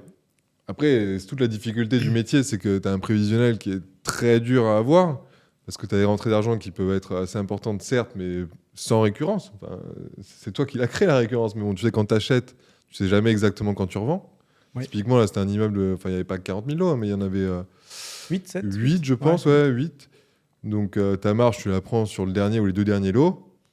Si tu as 8 lots, tu as 8 fois plus de chances que des ventes capotent, que le gars n'ait pas son prêt, etc. Donc très dur de savoir à l'avance quand est-ce que tu vas déboucler. Mais sans déconner, l'IDR, on dit toujours que tu es spécialiste parce que t'en fais beaucoup, mais c'est une des techniques la plus longue du métier de marchand, hein, l'immeuble de rendement, parce qu'en fait, c'est en termes de chiffre d'affaires et de marge prise. Mais parce que souvent, quand tu es sur un immeuble de rendement de 12 lots, que tu vends la découpe, c'est le rêve de tout marchand, mais c'est le plus long parce que, comme tu dis, c'est les 2 derniers qui vont te solder l'opération. Il y en a qui font des opérations sur un grand appartement parisien. Bon, bah, tu sais que quand tu l'as vendu, tu encaisses tout de suite. Et tu n'as qu'un seul acquéreur, tu n'as pas 10 000 intervenants autour de toi. Enfin, cette stratégie, c'est une stratégie complexe et c'est ce qui fait aussi qu'elle est sympa. Hein. Mais c'est aussi une stratégie où tu encaisses souvent le plus tardivement. C'est vrai. Bon, après, je pense que si tu fais du terrain à bâtir, etc., ça peut être aussi très long. Oui, terrain à bâtir. Même avant, non, mais en termes de délai... oui, les délais sont parfois longs. Tout dépend de quand tu comptabilises ton point de départ de l'opération. Est-ce que c'est vraiment quand tu achètes ou est-ce que c'est quand tu détectes et quand tu as une offre acceptée? Mais c'est vrai que sur l'immeuble, ce qui peut être long, en effet, c'est des ventes qui sautent parce que tu pourrais potentiellement tout pré-commercialiser et faire presque un flip, pas parfait, c'est un peu utopique, mais genre tout revendre finalement 2 mois avec 2 mois de portage. Mais la multitude des lots fait que tu as une multitude de problèmes. Quoi. Ouais, bah, t'as une multitude rarement de problèmes. J'ai Là, beau on a essayer des à cas chaque avec fois. des appartements loués où tu penses faire des évictions, tu n'y arrives pas forcément. Ouais. Par contre, tu vois, c'est long, c'est peut-être complexe, mais je trouve que c'est assez sécuritaire parce que si tu as bien fait le travail, tu sais vite qu'il n'y a plus de risque sur l'opération, entre guillemets. Ouais, ça. Tu sais vite que tu peux pas retomber en négatif, tu peux vite rembourser ton portage financier versus des opérations où vous dites un appartement parisien. Tu peux te dire je vais faire un appartement dans le luxe ou pas dans le luxe, peu importe, des lots, etc. J'ai pas préco, je dois porter mes travaux. À l'issue, je dois revendre. Le marché, il est peut-être comme ça, je sais pas comment il sera. Et j'ai chaque mois ma marge qui diminue. Parce que là, tu compares un appartement que tu achètes, que tu rénoves et que tu revends versus un immeuble que tu fais en pré-commercialisation. Où tu commences à commercialiser avant même d'être propriétaire. Mais parce que c'est plus, à mon sens, moi, c'est plus facile de le faire sur un tu peux aussi potentiellement, dans de rares cas, le faire sur un appart, et à contrario, faire sur un immeuble aussi de la rénovation de parties privatives. Bien sûr. Bref, mais je suis d'accord avec toi que ça s'y prête beaucoup plus, et c'est moi ce qui me plaît et ce qui m'intéresse dans la division d'immeubles, et que finalement, tu dérisques quasiment... je vais pas me lancer dans un pourcentage, mais tu as une forte part du risque qui n'est plus là au moment où tu achètes, grâce à la pré-commercialisation et grâce à toute la période de travail que tu as avant d'acheter. De toute façon, c'est la clé. Hein. Pour moi, la clé, c'est vrai qu'aujourd'hui, on arrive à avoir des conditions suspensives qui sont normalement plus faciles à faire passer. Et la clé, elle est vraiment là. C'est le travail que tu as en amont, parce que tu dois avoir dérisqué 80% de ton OP au moment où tu achètes. Toi, c'est la clé d'un bon marchand de biens. Je dis pas que des moments, on fait pas ça. Ça nous arrive et c'est OK parce qu'on a... Mais finalement, en fait, tu prends plus de marge. Et c'est ça, en fait. Par contre, le rendement est souvent... Enfin, la marge est souvent plus importante quand tu peux pas pré-commercialiser. C'est-à-dire que tu décides d'y aller quand même parce que tu sais que tu as de la marge, tu maîtrises ton marché, etc. Mais normalement, notre job, c'est de dérisquer l'opération avant même... Enfin, au moment de l'acheter le bien, on doit avoir dérisqué 80% de l'opération. Et là, je trouve que c'est là qu'on fait le mieux notre métier, on va dire, dans la longueur. C'est-à-dire sur 80% des OP, pour moi, c'est nécessaire de travailler comme ça, en tout cas. Et puis en ce moment, les financements, on l'a encore eu là. Je sais pas si tu as eu des demandes de financement. Alors, non, je crois pas, parce que tu te finances différemment maintenant. Il y a des opérations records, on en a vu sur les banques, mais s'il n'y a pas de la préco, et s'il n'y a pas de la préco à un certain montant, je pense que si vous n'avez pas en ce moment 30-40% de préco, c'est compliqué, quoi. C'est vrai. Parce que du coup, tu te rappelles de 2022-2023, ton chiffre d'affaires? Mon premier bilan n'était pas bon, parce qu'en gros, le problème, tu vois, mais pareil, erreur de débutant, ma société de marchand, je la crée en décembre 2021. Ouais, pour l'acquisition, parce qu'on devait créer une SNC derrière, pour l'acquisition de la première opération où j'étais associé. Mais donc, ce qui fait que, étant donné que tu ne peux pas avoir un exercice comptable où il y a 31 décembre, si je ne dis pas de bêtises, c'est ça la règle. Du coup, j'ai pas pu l'étendre. Ah oui, donc tu as fait 12 mois. Tu peux faire plus, mais il faut qu'il n'y ait qu'un seul 1er janvier ou qu'un seul 31 décembre dans ton exercice. Parce que tu clôtures au 31-12. Exactement. Oui, pardon. Ah oui, voilà. Ok, d'accord. Donc du coup, j'ai dû clôturer mon premier exercice au 31 décembre 2022. Oui, du coup, rien de fini, que des frais. Voilà. J'avais pris, je crois, genre un tout petit peu de CA parce que j'avais fait apporteur d'affaires pour vendre le bien de quelqu'un que je connais. Ouais. Mais c'est tout. Donc, et en parallèle, j'avais quand même pas mal de charges. Abandon de compte courant avec retour à bonne fortune. Pareil, c'est exactement ça. Donc pas le choix. Pour pas que sur mon cabis il y ait écrit en gros que je suis dans une bonne situation. Je fais un abandon de compte courant pour éviter d'avoir trop de pertes. Et en fait, bon, je sais pas pourquoi d'ailleurs, on s'est mis à... Je dois avoir un capital social à l'époque à 1 000 €. On se met à moins 400 sur le bilan. Donc je suis quand même en négatif alors qu'on aurait pu faire a posteriori. Ouais. La banque m'a dit mais pourquoi vous n'avez pas fait un abandon de compte courant pour être à plus 1000 ? J'ai dit je sais pas. Bah, C'est vrai que mon comptable m'a proposé ça, j'ai pas réfléchi. J'ai dit, Ouais, ok. c'est vrai que tu aurais pu faire en sorte Quitte, d'arriver. non mais quitte, enfin, tu vois, pour le coup Ouais, ça changeait quitte pas à- grand chose. Oui, quitte à y aller. Autant un truc en positif qu'en négatif, même Ah bah, si ils t'es ont pas fait à juste plus de pour la pas moitié de être ton à capital social. plus de la moitié du capital social. Voilà. ça doit- Mais je sais pas. Bref, bon, ça, peu importe, ça n'a pas eu d'impact. Non, Mais donc, premier exercice, pas bon. Le deuxième, pour le coup, j'ai pu l'étendre. J'ai fait 18 mois au lieu de 12 mois, de manière justement à le faire grossir un peu. Et parce qu'aussi, je commençais à avoir vraiment de la visibilité sur ce qui allait suivre, sur les exercices suivants. Donc, tu vois, pour déjà me dire, je vais essayer de lisser un peu mon chiffre d'affaires et pas avoir un exercice là qui est beaucoup mieux que le premier, mais qui sera beaucoup moins bien que celui d'après. Faire rentrer un petit peu de mon prévisionnel dans celui en cours pour voir que les marches ne soient pas trop hautes et qu'on voit une progressivité un peu plus pas linéaire. linéaire, mais Ouais, tu non, vois, mais- pas qu'on se dise pas, ok, bon là il a eu de la chance et l'année d'après Ouais. peut-être que ça a retombé. Enfin, bon. Donc essayer déjà de réfléchir en tant qu'entrepreneur à me dire bon il faut une constance ou en tout cas une progressivité dans le chiffre d'affaires. Quoi. Donc du coup, tu reclôtures mi-2023, juin 2023. Non, fin 2023. Fin 2023, ok. Ouais. Et là, en termes de chiffre d'affaires Attends, que je te dise pas de bêtises. Non, oui, t'as raison. je- 2023. Je m'y perds parce que du coup, comme j'ai plusieurs sociétés tu sais, avec les Ouais, SNC ouais, à chaque ouais, fois, machin. Bon. Mais oui, non, c'est ça. Je clôture au 30 juin maintenant. Ok, 30 juin 2023, donc sur un exercice de 18 mois, prenant en gros le déficit d'à côté, tu arrives à générer un chiffre d'affaires de combien Je crois que je suis sur cet exercice, je dois pas être loin d'1 million. à peu près? Donc 1 million, voilà. de chiffre d'affaires. Et après, tu reclôtures tous les 12 mois, du coup, et du coup, tu refais un exercice juin 2024. C'est ça. Et là, tu reclôtures à combien de chiffre d'affaires approximativement? Alors là, pas encore, mais honnêtement, il faudrait que je regarde parce que c'est vrai que je Tu tournes réfléchis à plus peu en près la même marge qu'en chose, chiffre hein d'affaires. Non, plus. Ouais, non, mais ça. Non, mais en gros, si tu veux. Il veut pas donner sa marge. Alors, Ouais, du coup, c'est je le ça. titille Non, pas, non, je lui mais- demande le chiffre d'affaires. Mais Bon, on si va tu le veux- demander autrement. Ce qu'il faut comprendre, c'est que, comme je te disais, moi, j'avais pas énormément de capital de départ. Ouais. Donc, mes premiers projets un peu plus conséquents, typiquement le premier immeuble dont on me parlait, etc., je suis allé chercher des associés. Parce que, en fait, je cherchais deux choses. Je cherchais du financier, parce que j'avais pas les fonds, ou en tout cas, je voulais pas tout mettre dans une opération. Donc, je cherchais quelqu'un qui soit bankable, qui ait aussi du cash, et de l'expérience pour m'accompagner sur une première opération. Donc, je trouve deux associés super. Enfin, ils sont deux, mais finalement, comme ils sont en couple, en fait, j'avais l'impression d'être associé à une personne. Enfin, il y avait d'ailleurs que deux Une entités. entité. C'était 50-50. Eux, ils avaient une SNC. Moi, j'étais avec ma société de marchand dans une autre SNC. Donc, ils sont aussi membres du cercle. Exactement. Et donc, eux, voilà, ils ont beaucoup plus d'expérience que moi. Donc, ils l'ont déjà fait. Mais par contre, ils ne sont pas du tout à Paris. Ils sont à Bordeaux. Donc voilà, le deal initial, c'est bon, toi, tu mets tant en apport, moi, je mets tant. Eux, forcément plus que moi. On fait 50-50 au bout. Par contre, je gère tout l'opérationnel. Évidemment, on travaille main dans la main. Pour chaque décision, on s'appelait, on faisait des points. Mais voilà, donc ça fonctionne très bien. Mais à chaque fois, du coup, sur les projets que je trouve, je divise la marge en deux. Donc pour atteindre un chiffre d'affaires, Du coup, tu aurais pu pareil, faire 2 d'environ millions. 1 million d'euros. Ouais. Sur le 1 million d'euros, finalement, tu as la moitié du chiffre d'affaires qui est sur les opérations où j'ai partagé. Alors que là, maintenant, sur T'aurais pu faire l'exercice 2 millions. qui va... En gros, t'aurais pu faire 1,5 million à 2 millions de chiffre d'affaires si ton propre. Ouais, chiffre- pas 2 millions, mais peut-être Ah ouais. peut-être 1,4 million, 1,5 million, tu vois. Ouais. Mais enfin, là où je veux en venir, c'est que par contre, l'exercice là que je clôturerai en juin 2024, pour le coup, c'est les opérations où sur la majorité, c'est du même acabit, mais je suis tout seul.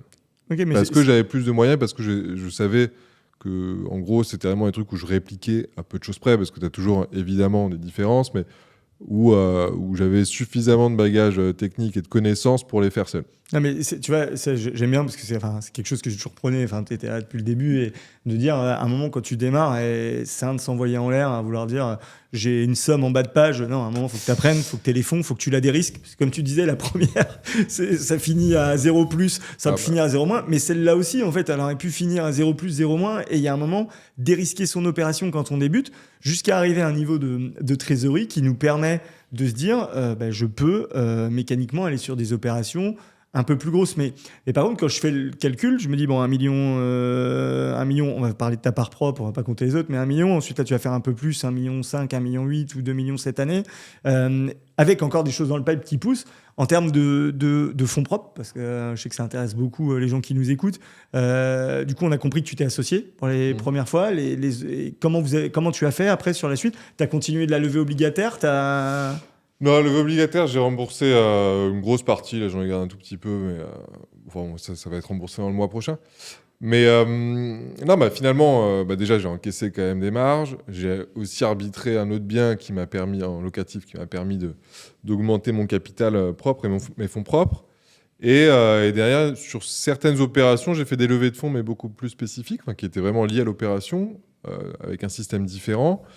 Qui est le montage de SEP, de société en participation, où finalement on n'est plus sur la levée obligataire, mais sur un partage de marge, que ce soit des sociétés ou des personnes physiques peuvent s'associer à la société porteuse du projet, donc la mienne, dans le cadre de l'opération, où tout est bien défini. En fait, il y a des statuts, c'est une entité juridique qui n'a pas d'existence propre, c'est une existence fiscale mais pas juridique, et qui permet à la fin de dire, selon la règle de calcul qui a été définie, l'opération a généré tant de recettes, on considère toutes les charges qu'on avait listées en amont, la marge finale est de temps, et selon les pourcentages qui ont été définis, chaque investisseur récupère un pourcentage de la marge et qui correspond globalement à un rendement qui a été calculé, quoi.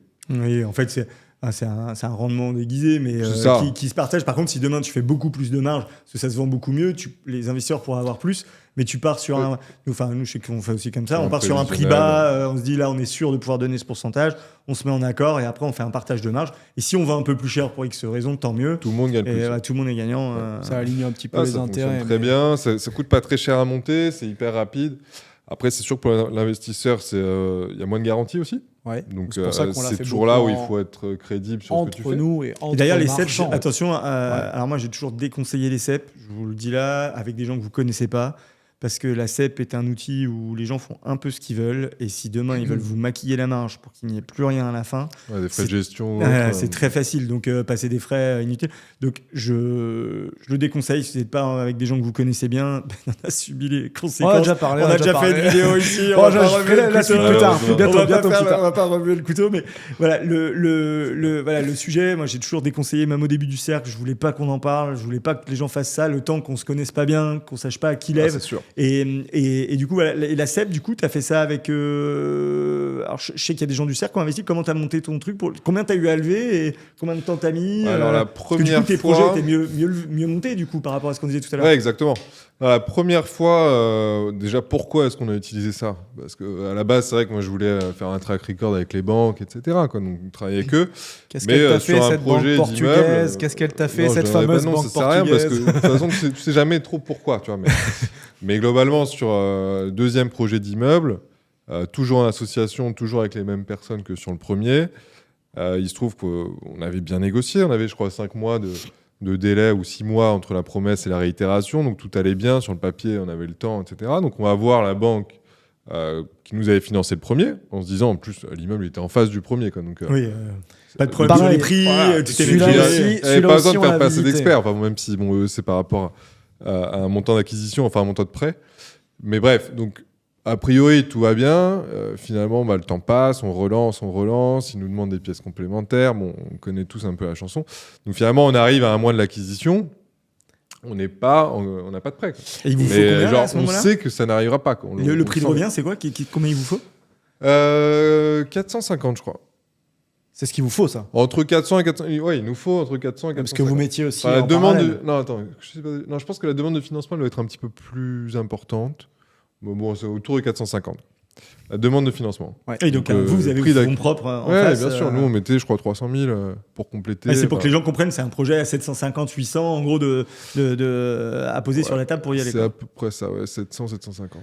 Et je me rappelle très bien de ce moment-là, parce que, bon, là, on tourne à Paris, ce podcast, mais j'étais pas très très loin dans un café. Je me rappelle, c'était un coup de téléphone et on a discuté. Et on se discutait de putain, merde, la banque nous finance pas. Qu'est-ce que je peux faire? Comment je fais, etc. Comment on va faire? Je crois on achète dans un mois ou un mois et demi. Et on discutait. Et puis je t'ai dit, On va trouver une solution. Je me rappelle un peu de qu'il ce coup y de avait téléphone. Ouais. plusieurs choses un petit peu dont on discutait. Enfin, il y avait Thunder, il y avait levée obligataire. Donc voilà, l'idée c'était de choisir le meilleur véhicule quoi, pour cette levée, qui soit réactif, parce que les délais étaient très courts, parce que finalement, quand on a levé, je crois que c'était 3 jours Vous avez eu avant la l'argent. date d'acquisition. Vous avez eu l'argent, je crois, le vendredi pour le mardi acheté, je crois. Ah, mais c'est ça. Et le vendeur, il en ultra pouvait plus, court. je crois. Il Parce voulait que, pas décaler. La banque nous disait à chaque fois, c'est bon, ça va le faire, ça va le faire. Et en fait, voilà. Il y avait une problématique aussi, parce que c'est là où, après, c'est toi, tu choisis ce que tu veux faire dans cette situation. Mais en gros, la situation était la suivante, c'est que les vendeurs, c'était une succession. Et si on dépassait d'un jour la date limite, leurs frais de succession augmentaient. Mais de manière assez sensible. C'était pas une succession directe. Enfin, je me souviens plus des chiffres, hein, mais voilà, pour eux, c'était important. Il y avait un engagement pour eux. Donc, bon, en soi, tu peux forcer la chose, parce qu'en tant qu'acquéreur, tant qu'ils ne te mettent pas en demeure d'acheter, etc., finalement, ils sont toujours tenus de te vendre. Mais t'as pas envie, tu vois, de les mettre en difficulté. Ils ont été compréhensifs, ils ont permis la pré-commercialisation, ils ont facilité les choses. Ou alors, tu pourrais dire, ok, on décale et je supporte financièrement vos frais ce que vous allez supplémentaires. payer en plus. Bon. Il pourrait y avoir d'autres solutions, mais l'idée, c'était quand même de tenir les délais, de ne pas augmenter notre prix de revient, et tout en n'étant pas pénalisant pour les vendeurs. Donc voilà, tu vois, c'était une période un peu chargée à ce moment-là, et finalement, on a trouvé rapidement cette solution, et on a levé la grande majorité des 450 000 dans le cercle en 24 heures, sachant qu'il y a peut-être 100 000 euros qu'on a levé auprès de personnes qu'on connaissait à côté, assez rapidement, mais dans le cercle, on a vu le potentiel incroyable. Je te dis, un post Facebook, en moins de 24 heures, on avait les 350 000 restants et on a dû refuser des gens qui étaient intéressés, etc. Alors, le fait est que, pareil, c'est que toi, c'était pas ta première expérience. Les associés, vous étiez solides. Et il y avait un projet qui était bien monté, une opération bien montée. 11 lots préco sur 12. Ah, c'était pas en fait, il y avait tout le montant de la levée qui était pré-commercialisé. Ouais, il y avait encore certains lots, il y avait des conditions à lever. Oui, tu vois, c'était pas totalement. Ouais, mais t'avais 11 offres. Moi, je me rappelle, c'était ça. Je crois que c'était 10 ou 11 offres sur les 12 lots. Ouais, sur 13 lots. 13 lots. Pas 13 lots principaux, mais 13 lots au global. Mais donc, globalement, mais ça dérisque l'opération, encore une fois. Et ça dérisque les investisseurs. Et donc, nous, on a levé en disant, on vous donne tant de rendement sur 6 mois max. Donc, 6 mois de portage max. Sachant que si on rembourse plus vite, vous prenez la même chose, parce que c'est un partage de marge. C'est pas un prorata temporis comme on peut avoir dans d'autres montages. Sachant que nous, notre objectif, c'était plutôt 3 mois. Donc, je le disais, c'est 6 mois max, mais normalement 3 mois. On a remboursé en 2 mois et demi le capital. Après, les intérêts, les intérêts, je crois que c'est les intérêts. Je sais pas si on appelle ça comme ça. C'est marge, donc faut que la CEP soit au bout. Voilà, on va dire les intérêts, c'est forcément, par contre, c'est à l'issue de la dernière vente. C'est quand vraiment la marge est constituée et qu'on verse les intérêts. Donc, tu vois, là, on va les verser, donc un peu plus tard. Mais pour autant, donc, les investisseurs, ils ont récupéré leur capital 2 mois et demi après, au lieu des 6 mois. Ils vont percevoir le rendement qui avait été annoncé. Et là, tu vois, j'en refais une. Ça repassait très vite. Pareil, ça va être un remboursement beaucoup plus rapide. Et tu vois, je me dis, mais forcément, ça incite les gens à recommencer. Mais c'est ça. Si tu montres que tu tiens vachement bien tes délais, que finalement ils gagnent plus que ce que tu leur avais promis au départ, etc. Par exemple, quelqu'un qui mettait 100 000, on parle même pas de temps, mais quelqu'un qui mettait 100 000 avec ton partage de marge, il va arriver à combien? Il va prendre combien du coup à peu près en montant En gros, si tu veux, l'objectif initial, on avait fait un calcul de marge pour arriver à peu près 6% de rendement sur 6 mois, donc 12% annualisé. Sachant que, après, comme tu disais, comme c'est un partage de marge, si tu fais un peu moins, un peu plus, ça évolue. Mais l'objectif, c'était ça, 6% sur 6 mois. Donc, c'est pas exceptionnel. Sauf que mais ça moi, s'est ce fait que en je 2 mettais mois en avant, c'était quand même que l'objectif, et selon tout ce qu'on a mis en place et toutes les promesses qui ont été signées, c'est que vous récupériez votre cash sous 3 mois.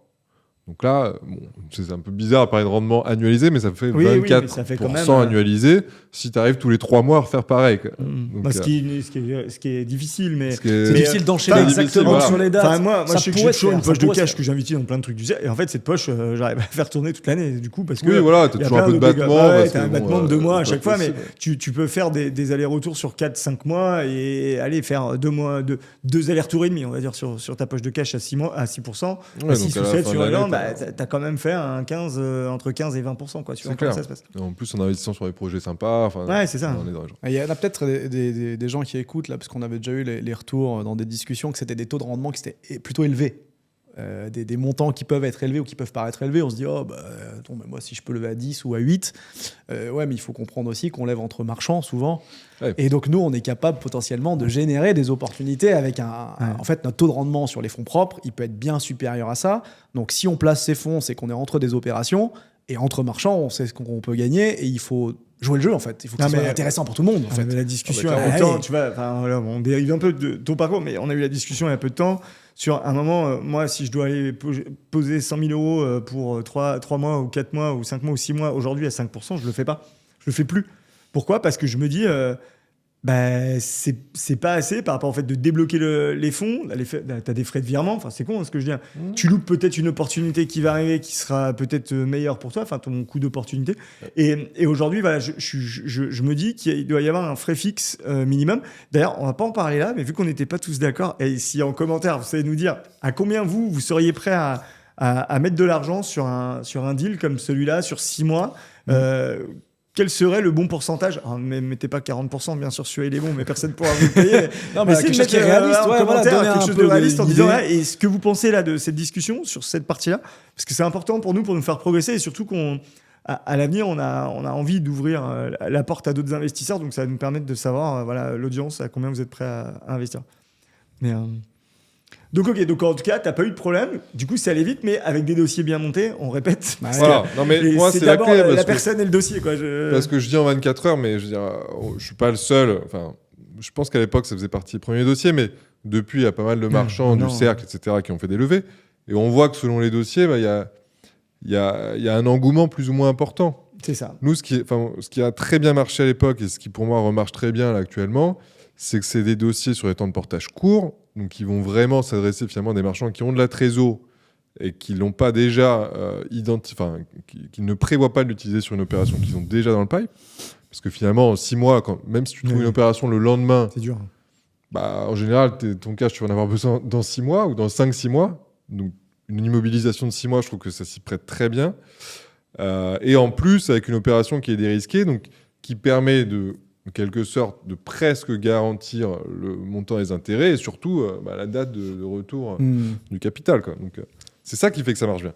Et je pense que si tu as la même opération avec un portage un peu flou de peut-être 12 mois, 12, même 18, si tu mets 7-8%, bah, je pense que ça, en tout cas, enfin, je dis pas que ça va pas marcher, que bien sûr que dans le cercle, avec le nombre qu'on est et la trésorerie qu'il y a au global, tu trouveras, mais bah, forcément, pour celui qui a un peu de trésor, mais qui se dit, je vais peut-être en avoir besoin à horizon 4, 5, 6 mois pour une opération, je vais pas mettre un risque. Ça rejoint un petit peu ce que tu disais sur... Ouais, c'est ça, mais nous, on a levé, pourtant, les cash dispo, j'ai gardé mon coup d'opportunité, mais on a levé, par contre, on a partagé plus de 15%, je crois, hein, si je me trompe pas. Enfin... On pense à atteindre plus de 15%. On espère pouvoir donner ça. On va peut-être même pouvoir donner 19 là, parce qu'on a des belles ventes. Mais tant mieux, en fait. Parce que tout le monde a gagné. Mais par contre, nous, on a gardé une poche de cash pour de l'opportunité si elle arrive, tu vois. Et ça, je trouve que c'est la vraie stratégie. Cher, mais finalement, si tu arrives à faire une opération que tu n'aurais pas pu faire sans, on va être mini à 12 et à 15 sur les plus hauts. J'ai plus le souvenir. Au Workday de décembre, tu avais partagé. Combien on avait levé en 2024 là, dans le cercle ? On a levé 5,7 millions. 5,7 millions pour les membres du cercle, au sein du cercle en interne. Sur plein d'opérations, tu vois, qui vont de 350 000 pour toi, parce que tu avais 100 000 à côté. Pour certains, il y en a 300, certains à 100. Là, il y en a une à 75 qui vient de se clôturer, il y en a une à 700 qui arrive dans quelques semaines. Enfin voilà, et en fait, justement, par rapport à tous ces flux, ça permet à tous les marchands de placer leur trésorerie en fait, au fur et à mesure du temps. Et comme tu dis, suivant ce que la personne propose, de se dire j'y vais pas. Et c'est là où l'intelligence du marchand doit rentrer en compte en disant c'est pas parce que là j'ai levé à 5, 6 que là, mon opération, elle est moins sécure, pour tout un tas de raisons, qu'on va pas tous les citer, parce qu'il y en a plein. Il faut peut-être que je propose plus, sinon je vais avoir du mal à lever. Sauf que ce qui est important, on est d'accord, c'est que l'argent, il arrive sur la table et rapidement, parce que quand tu as 1 mois ou 2 mois pour y aller, il faut y aller vite. Et en attendant, tu te préoccupes de ton opération.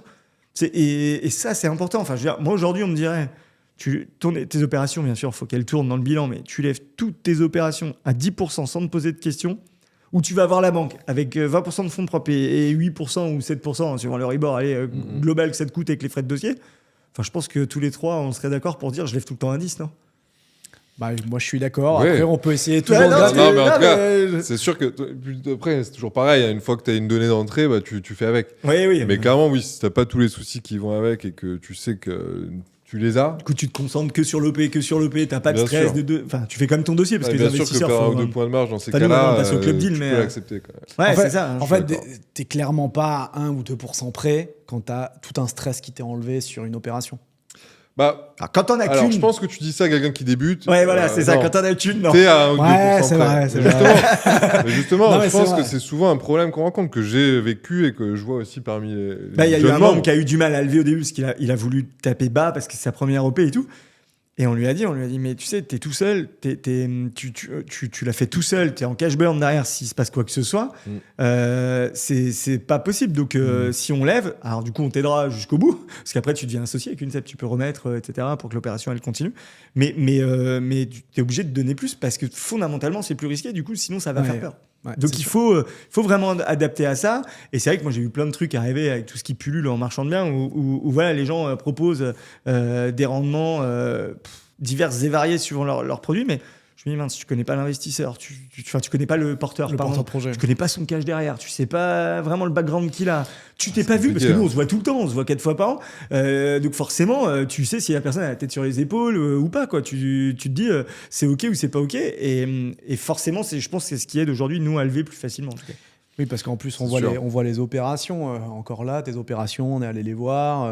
Si on a investi les uns les autres. Alors, on va pas forcément, mais on se fait des suivis plus directs. On sait ce que les gens font. S'il y a des difficultés sur une OP pour X ou Y raison, ça prend du retard. Il y a des compromis qui sautent. On va se le dire. Puis en fait, on le comprend parce qu'on est aussi entre nous et entre marchands. On sait que ça bosse en fait. Ouais, c'est ça. Ça donne en fait vraiment de la confiance entre nous. Non, mais clairement. Bah, c'est la crédibilité, quoi. Globalement, Ouais, bah, c'est ça. Ça rentre là-dedans, quoi. Et du coup, là, sur la suite, donc du coup, 2024 est fini. Tu clôtures mi-2026. Oula. 2025, déjà. 25, pardon. Ouais, excuse-moi. Commencer par là. Excuse-moi.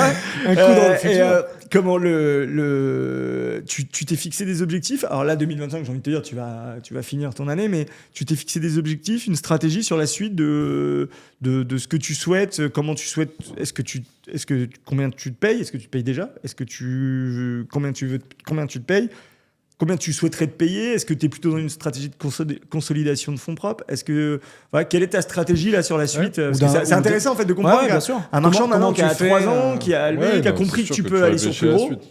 Voilà, comment tu vois la suite? Non, mais en gros, si tu veux, moi, je vais pas être du genre à flamber. Là, l'idée, c'est, je considère que je suis toujours dans une phase de construction, de consolidation de ma société, de mon activité plus générale. En gros, le gros objectif que j'ai, il n'est pas ultra chiffré, c'est-à-dire que c'est d'avoir globalement un prévisionnel à 2 ans en glissant permanent. Me dire, les 2 prochains exercices, j'ai des opérations en cours que je prévois de déboucler sur ces exercices-là et pour avoir une constance et une visibilité pour être serein au quotidien. Tu vois. À 24 mois d'activité, Voilà. de te dire tu as du chiffre d'affaires quoi qu'il arrive. Alors la marge, tu vas la piloter pour qu'elle Ah soit oui, la meilleure après possible, tu peux mais- adapter un petit peu. Ouais, tu vois. mais- Mais Avec globalement, tu vois, Donc, c'est 2 ans, c'est hyper 2 ans de tranquillisant. visibilité avec combien t'ambitionnes de marge tu vois, Ou c'est de- quoi ou de- le ou minimum d'affaires, pour tu point vois, d'équilibre moi, ou Non, chiffre mais je me d'affaires, fixe mais- par rapport globalement à ce que j'ai de toute façon actuellement. Ouais, parce que là, ouais. typiquement, j'ai de quoi faire, tu vois, sur les 2 prochains exercices. Bon, celui en cours et celui d'après, voire peut-être un petit peu sur celui qui suit, parce que j'ai une opération longue. Tu vois, c'est entre 300 et 500 000 de marge annuelle. C'est un peu l'objectif, pas ultra strict que je me mets, parce que moi, je fonctionne pas trop comme ça, mais ça serait ce que je souhaiterais atteindre, tu vois, chaque année pour me Ok. dire, ça fonctionne bien, quoi. Oui, Si je fais ça, je me dis, j'ai pas besoin de gagner 3 millions par an. Avec ça, on vivra très bien, tout le monde sera content. Après, bien sûr, je vais pas non plus ne Te pas limiter. aller voir plus haut s'il y a Bah plus ouais, haut. ouais. Tu vois, mais il faut se dire quand même, moi, je suis hyper attaché à l'équilibre que je peux avoir, à la liberté aussi de temps que j'ai. J'adore, tu vois, pour aller chercher mes enfants à 16h30 à l'école, c'est un truc que je pouvais pas faire avant. Donc, c'est- Bon, il y a des moments où ils sont pénibles, hein, bien sûr, mais je veux dire, sur le principe, je suis trop content de pouvoir le faire. Mm. Donc, je vais pas augmenter ma charge de travail pour gagner plus. Enfin, je veux dire, si Si j'arrive, ça va à l'encontre en gros, de ça, l'idée, quoi. c'est d'arriver à garder à peu près la même quantité de travail. Tu vois, je peux encore faire un peu plus, je pense, hein, pas de souci. Ouais, j'avoue. Mais tu vois, par contre, naturellement, plus tu augmentes tes fonds propres, plus tu peux soit aller sur les opérations seules alors que tu es à deux, ou soit aller sur les opérations un peu plus grosses, qui vont pas te demander beaucoup plus de temps, mais qui vont être un CA plus élevé, chiffre d'affaires plus élevé. Et donc, mathématiquement, tu vas gagner un peu plus à la fin.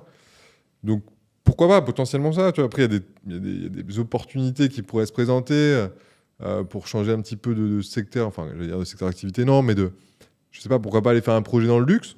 J'en sais rien, tu vois. J'ai absolument pas les codes, donc là, je me sens pas d'y aller. Mais pourquoi pas se former, se préparer, être accompagné par quelqu'un pour aller sur ce genre de projet-là, j'en sais rien. Mais bon, ça n'ira pas tout de suite. Je vais consolider sur les 2-3 prochaines années et ensuite, pourquoi pas faire des trucs un peu plus exotiques. Mais quand je reviens sur justement l'envie, tu vois, de consolider un provisionnel à 24 mois, ça rejoint pas mal les sujets dont on parle actuellement, de vivre avec des projets qui sont longs, où en même temps tu peux quand même relativement sous-traiter aussi toute une partie, et qui va te permettre d'avoir un prévisionnel de chiffre d'affaires à horizon 1 an et demi, 2 ans. Donc ça rentre dans ma stratégie. Avant, c'est pas que ça m'intéressait pas, c'est que je voulais vraiment appliquer ce que je savais faire, ce qui fonctionnait bien. Voilà, d'encaisser vraiment, de pouvoir me dire, bon ok, maintenant j'ai les fonds propres, je savais que j'allais les avoir, maintenant je les ai, pour pouvoir aller sur ce genre de projet où finalement tu travailles quand même à long terme. Ouais, on est d'accord. Mais c'est vrai que ça rentre carrément maintenant dans la stratégie que j'ai envie d'avoir. Et aujourd'hui, tu aurais un énorme projet qui tomberait, voilà, tu l'analyserais, tu te dirais je peux y aller. Quand je dis un énorme projet, allez, 10 millions de CA, on s'en fout du nombre de lots, etc. Tu te dirais go, je l'analyse, je me sens capable d'y aller ou pas? Franchement, tu vois, j'ai encore mes petites barrières psychologiques, mes seuils. Là, par exemple, à un moment, c'était 800 000 mon max. Tu vois. Quand je regardais les annonces, je mettais max 800 000. Bon, ça, c'était il y a 2 ans. Là, maintenant, je me sens tout à fait OK pour regarder un truc à 4 millions. Ouais. Je dis pas que j'ai les fonds, hein. Mais loin de là. Mais il faut bien dormir quand même. Maintenant, voilà, ma barrière psychologique, elle est remontée à 4 millions, ce qui est déjà pas mal, parce que je sais que si l'opération est belle, techniquement, soit je sais déjà faire, soit j'irai chercher ce qu'il faut en termes de ressources, et les fonds, pareil, je saurai vers qui aller, etc., pour les avoir. Je n'irai pas seul, c'est à peu près sûr. Ouais, mais voilà. Et après, tu vois, ça, c'est une autre réflexion que j'ai envie d'avoir, c'est est-ce que je préfère finalement être seul sur une opération à 1 million ou à 2 sur une opération où je vais tout faire, où je vais diviser par 2 la marge, même si elle vaut 4 et millions, un achat, tu vois, voilà, 3 fois plus élevé ou 4 fois plus élevé.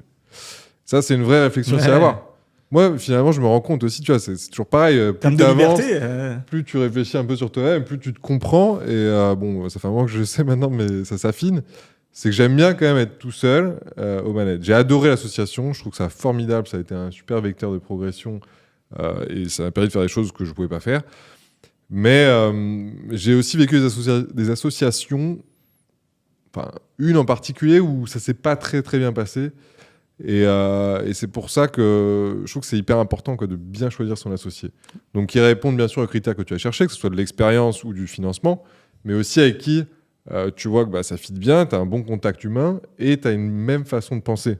Ouais, ça, c'est ultra important.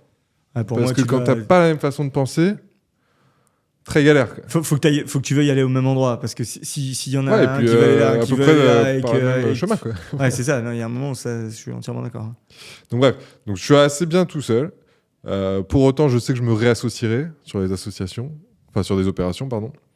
Mais voilà, tu vois, j'aurais une vraie réflexion de est-ce que je préfère aller voir plus gros et peut-être risquer une association qui ne se passera pas forcément très bien, bon, même si je vais tout faire pour essayer de trouver un associé avec qui ça se passera bien, ou est-ce que je suis un peu dans mon quotidien, je fais mon truc tout seul, machin. Donc voilà, donc ça serait une réflexion. Mais 10 millions, non, peut-être pas encore. Okay. En CA, oui, peut-être un achat à 3 millions pour faire 10 millions de CA, ça je regarderai, pas de souci. Mais bon, vu les marges qu'on pratique, globalement, on en serait un peu gros. Mais... Okay. Je pense que les chiffres que tu annonces là, sur les barrières un peu qu'on se met, il y en a plein qui ont un peu les mêmes, plus ou moins hauts.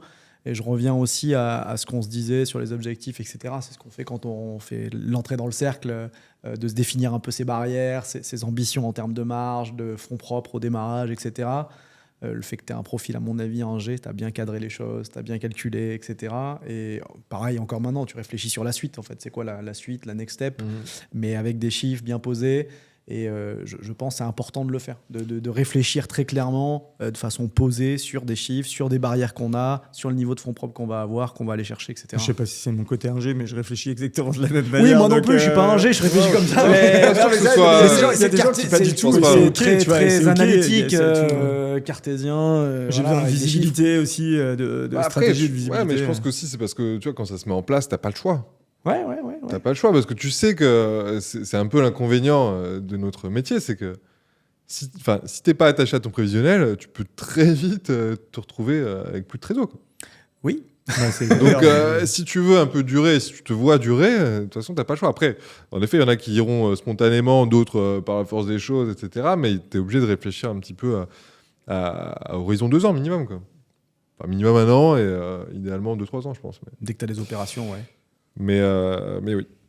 Ok. Clairement. J'aime bien ça. Avec le recul, il y a des choses que tu te dirais, j'aurais pu aller plus vite, j'aurais pu faire différemment Bien sûr. Mais j'ai pas de regrets, tu sais. Ouais. Bah, évidemment, forcément, quand tu débutes dans quelque chose, tu le fais moins bien que 2 ans après. Donc si tu regardes, ou 3 ans après, ou j'en sais pas. Alors sur la même chose. Mais si je regarde à posteriori, je me dis oui, il y a plein de choses qui auraient pu mieux se passer. Il y a plein de choses aussi finalement qui se sont bien passées parce que concours de circonstances, etc. Mais ouais, j'ai mis un petit peu de temps, si tu veux, au début, à trouver mon secteur de recherche et ma typologie de bien. Au début, je cherchais justement du petit appart dans un marché, comme on disait, qui allait vite. Un peu frustrant parce que finalement, j'avais l'impression que c'était impossible de trouver quelque chose qui tournait avec une marge correcte, quoi, parce que c'est vrai qu'on envoie des chiffres de marge, etc. Mais évidemment, même si on parle de marge brute, donc c'est presque une marge opérationnelle, mais ce que je veux dire, c'est qu'on a quand même pas mal de charges liées à chaque opération, des charges fixes aussi. Donc acheter un appart 100 000 et revendre 120 000, on va pas gagner 20 000, quoi. Donc trouver une opération sur les petites choses, à ce moment-là, quand je démarrais, ça m'a mis le doute au début. Parce que j'arrivais pas à trouver alors que j'y passais du temps, etc. Et c'est vraiment quand j'ai commencé à regarder un peu plus gros que là, je me suis dit oui, c'est vers ça que je veux tendre. C'est vers ça que je vais vraiment mettre toute mon énergie. C'est maison avec terrain, parce qu'à l'époque, ça se faisait pas mal. Il n'y avait pas un marché de la maison individuelle qui était au point mort. Donc ça fonctionnait bien. Je voyais que c'était long, je le savais, mais que c'était bien rémunérateur, qu'on pouvait très vite finalement arriver sur des jolies marges. Et j'en voulais un en fond, quoi, qui puisse, où je puisse me dire, voilà, justement, à horizon 1 an, 2 ans, j'aurai cette marge-là qui tombera, tout en regardant des choses pas si complexes, mais qui étaient plus rapides sur le papier. Donc soit du petit immeuble, ou tu vois, du genre du lot de maison. C'est quand même assez rapide, t'as que de l'eau. Ce que j'ai acheté aussi, c'est des petits apparts dans Paris, soit 2 lots de copro réunis, soit un sur lequel finalement j'avais une jolie marge pour le coup, contrairement à ce que je disais avant. Tu vois, j'ai réussi à trouver 2-3 trucs comme ça, mais parce que c'était Angers, parce que c'était loué. Donc tu vois, il y a un peu plus de risques aussi.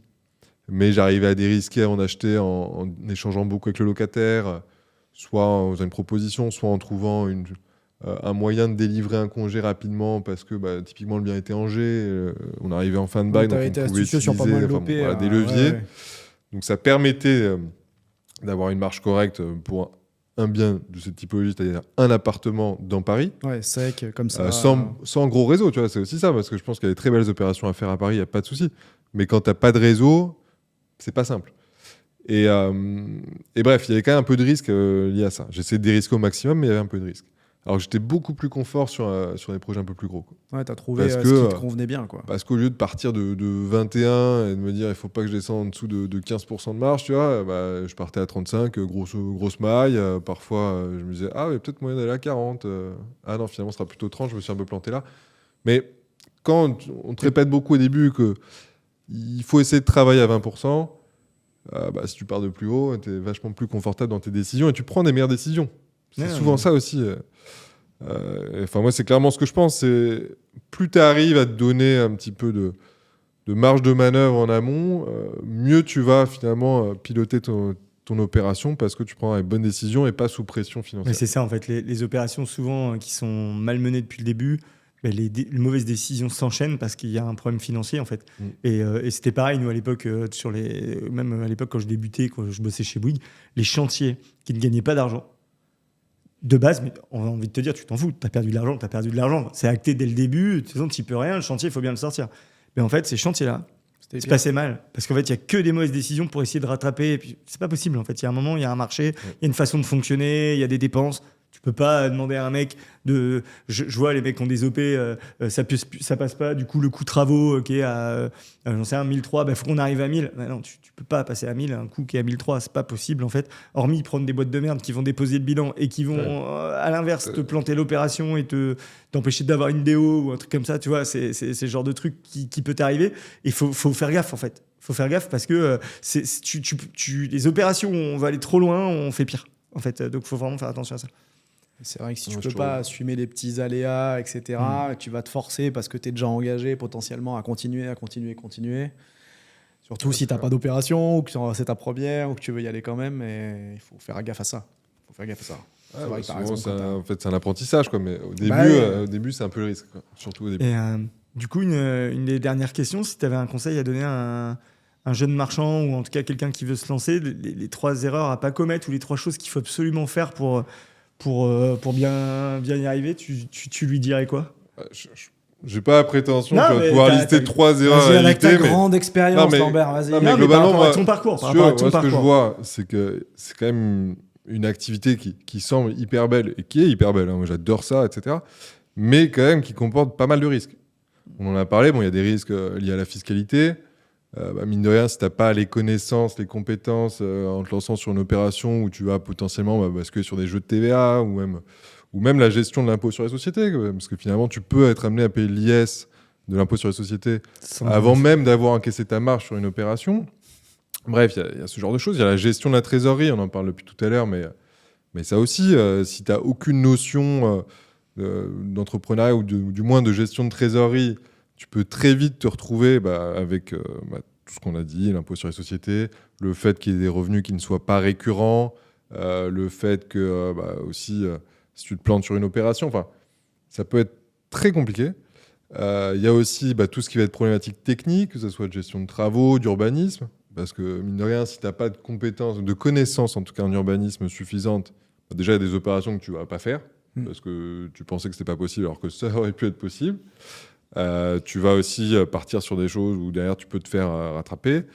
Donc il y a pas mal de risques pour moi. Et puis il y a aussi la responsabilité que tu as envers tes acquéreurs. En tant que professionnel de l'immobilier, tu as une épée de Damoclès au-dessus de la tête. Tu as beau avoir tout vendu, potentiellement tes acquéreurs peuvent t'attaquer a posteriori pour des vices cachés ou pour toute autre chose. Donc ça, c'est un truc hyper important et que je me suis très vite dit et que je me dis vachement en ce moment, en tout cas depuis, c'est je me serais jamais lancé seul dans le marchand de biens. Je trouve que c'est... maintenant que je sais en fait tous les risques, a posteriori, je me dis mais... En fait, tu aurais pu le faire, mais... Je le sentais et j'ai bien fait de ne pas le faire, de me lancer seul. Ouais. Parce que c'est vrai que c'est quand même pas simple. Si tu veux vraiment faire des opérations un peu sympas, etc., et te dérisquer, il faut connaître beaucoup de choses. Et pour connaître beaucoup de choses, il vaut mieux être dans un réseau où finalement, tu as des gens qui l'ont déjà fait, tu as des experts sur différents sujets qui interviennent. Et c'est là où le cercle, tu vois, j'ai trouvé ça génial. Et je trouve ça toujours génial. Non, mais même sans parler du cercle, parce que après, non, mais les gens qui vont dire t'as que c'est juste intérêt. honnêtement, fondamentalement des vidéos YouTube, tu vois, c'est aussi en vrai, je connais pas les autres. Donc, j'ai pas de point de comparaison. Mais en tout cas, dans cet accompagnement-là, pas que la formation, mais l'accompagnement qui est derrière, c'est hyper intéressant. Ok. Donc, pour éviter les erreurs, il vaut mieux être accompagné par quelqu'un qui a déjà fait, qui sait faire, qui fait également. Et maintenant, Lambert, en plus, il s'occupe des membres d'Île-de-France avec Mathieu. Enfin, oui, on a suivi quand même. Parce qu'on a créé des groupes référents en fait avec des gens si t'es là, aider. Si t'es là et si entre guillemets t'as été choisi, nommé, c'est pour ça. C'est pour cette expérience là aussi parce que en fait les gens quand ils viennent dans le cercle et les membres marchands de biens, ils ont besoin de personnes qui sont référentes. Alors oui, il y a les experts, les coachs, etc. Mais il y a des personnes qui au quotidien et localement dans leur région, dans leur secteur sont un peu là comme des appuis. Il y en a plein, mais certains qui sont là un peu plus renommés, donc les référents des différentes régions, et tu t'occupes des membres d'Île-de-France avec Mathieu. Il y a combien de noms en Ile-de-France? On est, là, il y en a quelques-uns qui rentrent trentaine. encore. Donc Cinq, il y là. en a une trentaine là. Ouais. Il y en a une trentaine. Donc du coup, c'est pour Ouais, il y en ça a pas qu'ils mal. sont- mais Ils sont c'est- tous les deux à suivre et puis pouvoir échanger. D'ailleurs, on a une réunion ce vendredi là pour discuter, débriefer des opérations, etc. Exact. Et on a déjà intéressant. visité les opérations qu'ils ont fait aussi. Et du coup, une dernière question. Du coup, si tu devais me donner ta semaine type en marchant, est-ce que tu en as une? Ou est-ce que non, en fait, Non. globalement, ça y est, c'est rentré C'est dans ça une que j'adore routine aussi. plus qu'une semaine type, plus une routine qu'une semaine type? Ski, J'imagine, Dubaï. Bah, même pas forcément. Ouais. Parce que, bon, après, tu vois, mais ça, typiquement, je sais que moi, ça fait partie de mes pistes d'amélioration, mes axes de progression, appelle ça comme tu veux, mais encore que Ouais. je le considère pas tel quel, mais tu vois, dans le démarchage des agences, etc., dans la création de réseaux, je suis pas hyper proactif. Parce que c'est un truc, je trouve que le taux de conversion est pas énorme, j'ai pas envie d'y passer trop de temps, faire du semblant, c'est pas mon truc. Donc finalement, tu vois, j'ai pas la routine, par exemple, je sais qu'il y en a qui l'ont et je trouve ça très bien. Hein, de par exemple, le mardi matin, je prends ma voiture et je vais voir toutes les agences de ce coin-là une fois tous les 2 mois, enfin ce genre de choses. Mhm. Donc ça déjà, je l'ai pas. Donc, mais finalement, c'est un truc qui me plaît beaucoup justement de pas avoir un emploi du temps qui soit finalement routinier ou à chaque fois c'est un peu pareil. Parce que chaque jour est un peu différent. J'apprends tous les jours, ça je trouve ça incroyable. Mhm. Bon, pas forcément, tu vois, chaque jour au même niveau, Oui, hein, oui, mais d'accord. il y a toujours un petit truc que tu apprends chaque jour. Et donc, non, ça dépend. Parce qu'en fait, c'est vachement lié aux opérations que j'ai. Quoi. Ouais, Il y a des c'est moments celles qui où. te mettent le parce calendrier. que parfois, derrière. je fais même un peu de commercialisation en direct, tu vois, sur des choses qui finalement sont soit très près de chez moi, où j'avais prévu de faire ça parce que c'est pas une agence qui me l'a apporté, ou parce que. Bon, ça arrivait peu de fois, mais. Donc, tu vois, il y a des moments où, de toute façon. Ton emploi du temps évolue parce qu'il faut que tu fasses rentrer quelques visites. Mhm. Tu vas aussi avoir une évolution parce que hier, on t'a appelé ou tu as trouvé un truc à visiter le lendemain. Donc finalement, je me laisse pas mal de liberté sur l'emploi du temps pour justement avoir cette flexibilité de pouvoir me dire, ok, en fait, oui, demain, je peux visiter. Quelle heure? 10h, très bien, ok, j'y vais. Tu vois, et je suis pas en mode, ah non, j'avais prévu de faire mon tour, donc qu'est-ce que je fais? Est-ce que je décale mon tour? Enfin, Mhm. donc Je pense- j'ai pas trop de routine écrite. Je pense que c'est important d'avoir un Je peu de suis assez flexibilité libre, dans le ouais. planning si c'est possible. Quand Bah, tu as c'est un encore truc à la que j'aime fois bien. et le sourcing et Ouais, le fait de c'est gérer bien. tes opérations, tu as toujours une merde qui se Et passe. du coup, t'as ton toujours un truc sourcing, en c'est plus. quoi? C'est avec les gens avec qui tu as l'habitude de travailler maintenant? Y a plus de Alors sourcing l'objectif, tu complémentaire vois, ultime, ça serait en effet de plus avoir à chercher sur les sites, hein, qu'on m'appelle systématiquement. Malheureusement, je ne suis pas encore. Mais ça vient. Franchement, Ouais, ça ça vient vient. là.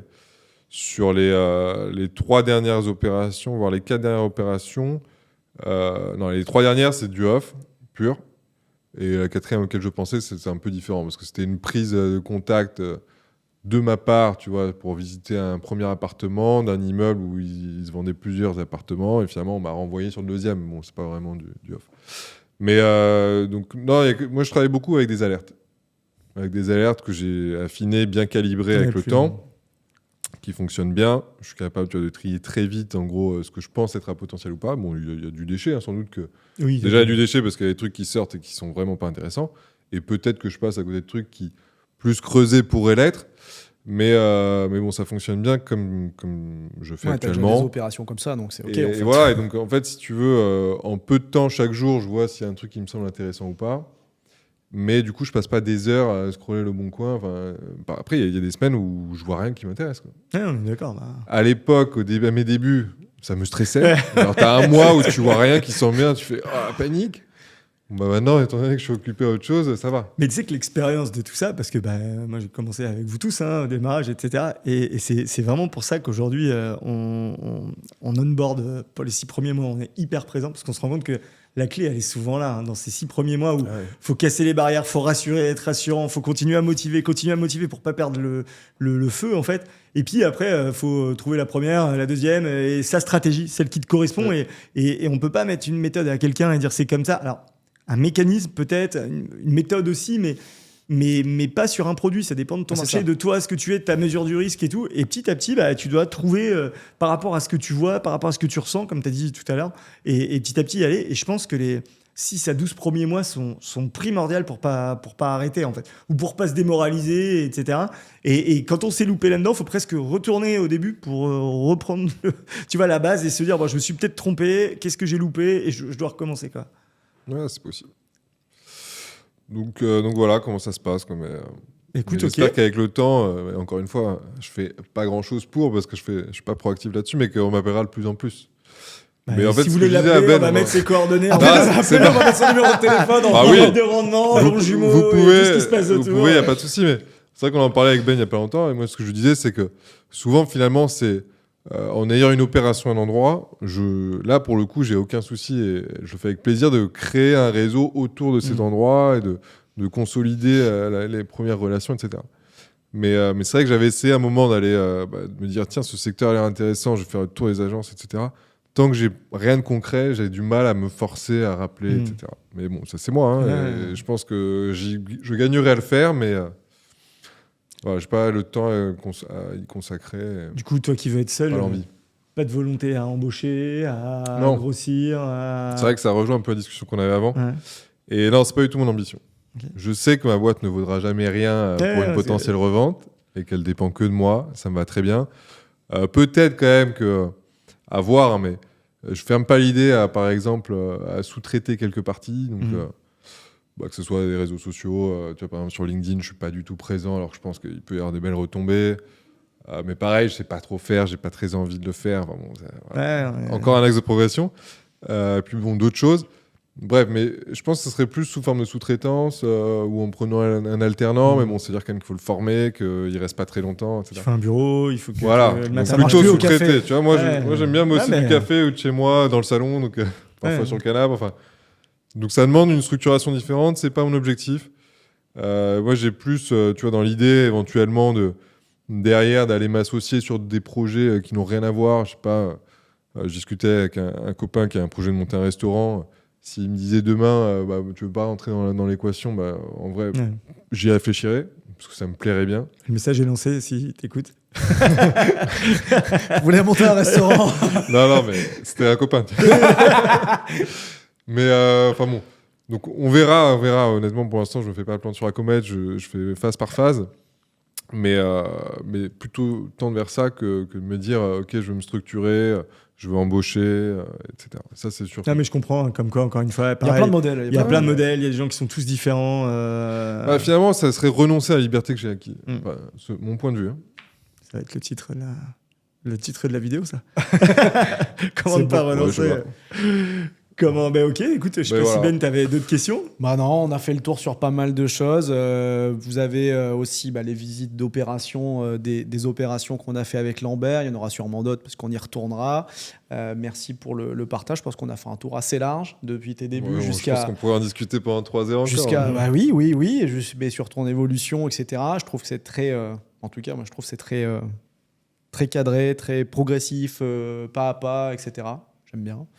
Et ça correspond aussi à ce que j'aime bien comme évolution. Et bravo pour ce parcours. Puis si vous avez bien aimé cette vidéo, bien évidemment, likez. Si vous voulez monter un restaurant, appelez Lambert. Si vous avez des opérations en Ile-de-France ou sur Paris, n'hésitez pas aussi à le contacter. Et puis, je sais pas, qu'est-ce qu'on te souhaite pour la suite ? La visibilité. Ouais, non, mais clairement, de continuer comme ça. La poursuite, que les affaires marchent, que tu puisses quand même travailler depuis ton canapé. Écoute, c'est pas mal, non ? C'est quand même un gros plus. Non, mais... Et puis, pour tous ceux qui nous regardent, si vous n'êtes pas encore abonné, abonnez-vous à la chaîne YouTube du Cercle. Vous regardez, il y en a des vidéos qu'on a tournées avec Seb sur plein de domaines, plein de points particuliers dans l'activité de marchand de biens. D'autres interviews, des podcasts, il y en a plein à venir. Il y a des visites d'opérations. C'est tout sur la chaîne YouTube du Cercle. Et puis, à très bientôt pour de nouvelles vidéos. Salut. À bientôt. Bye bye. À bientôt.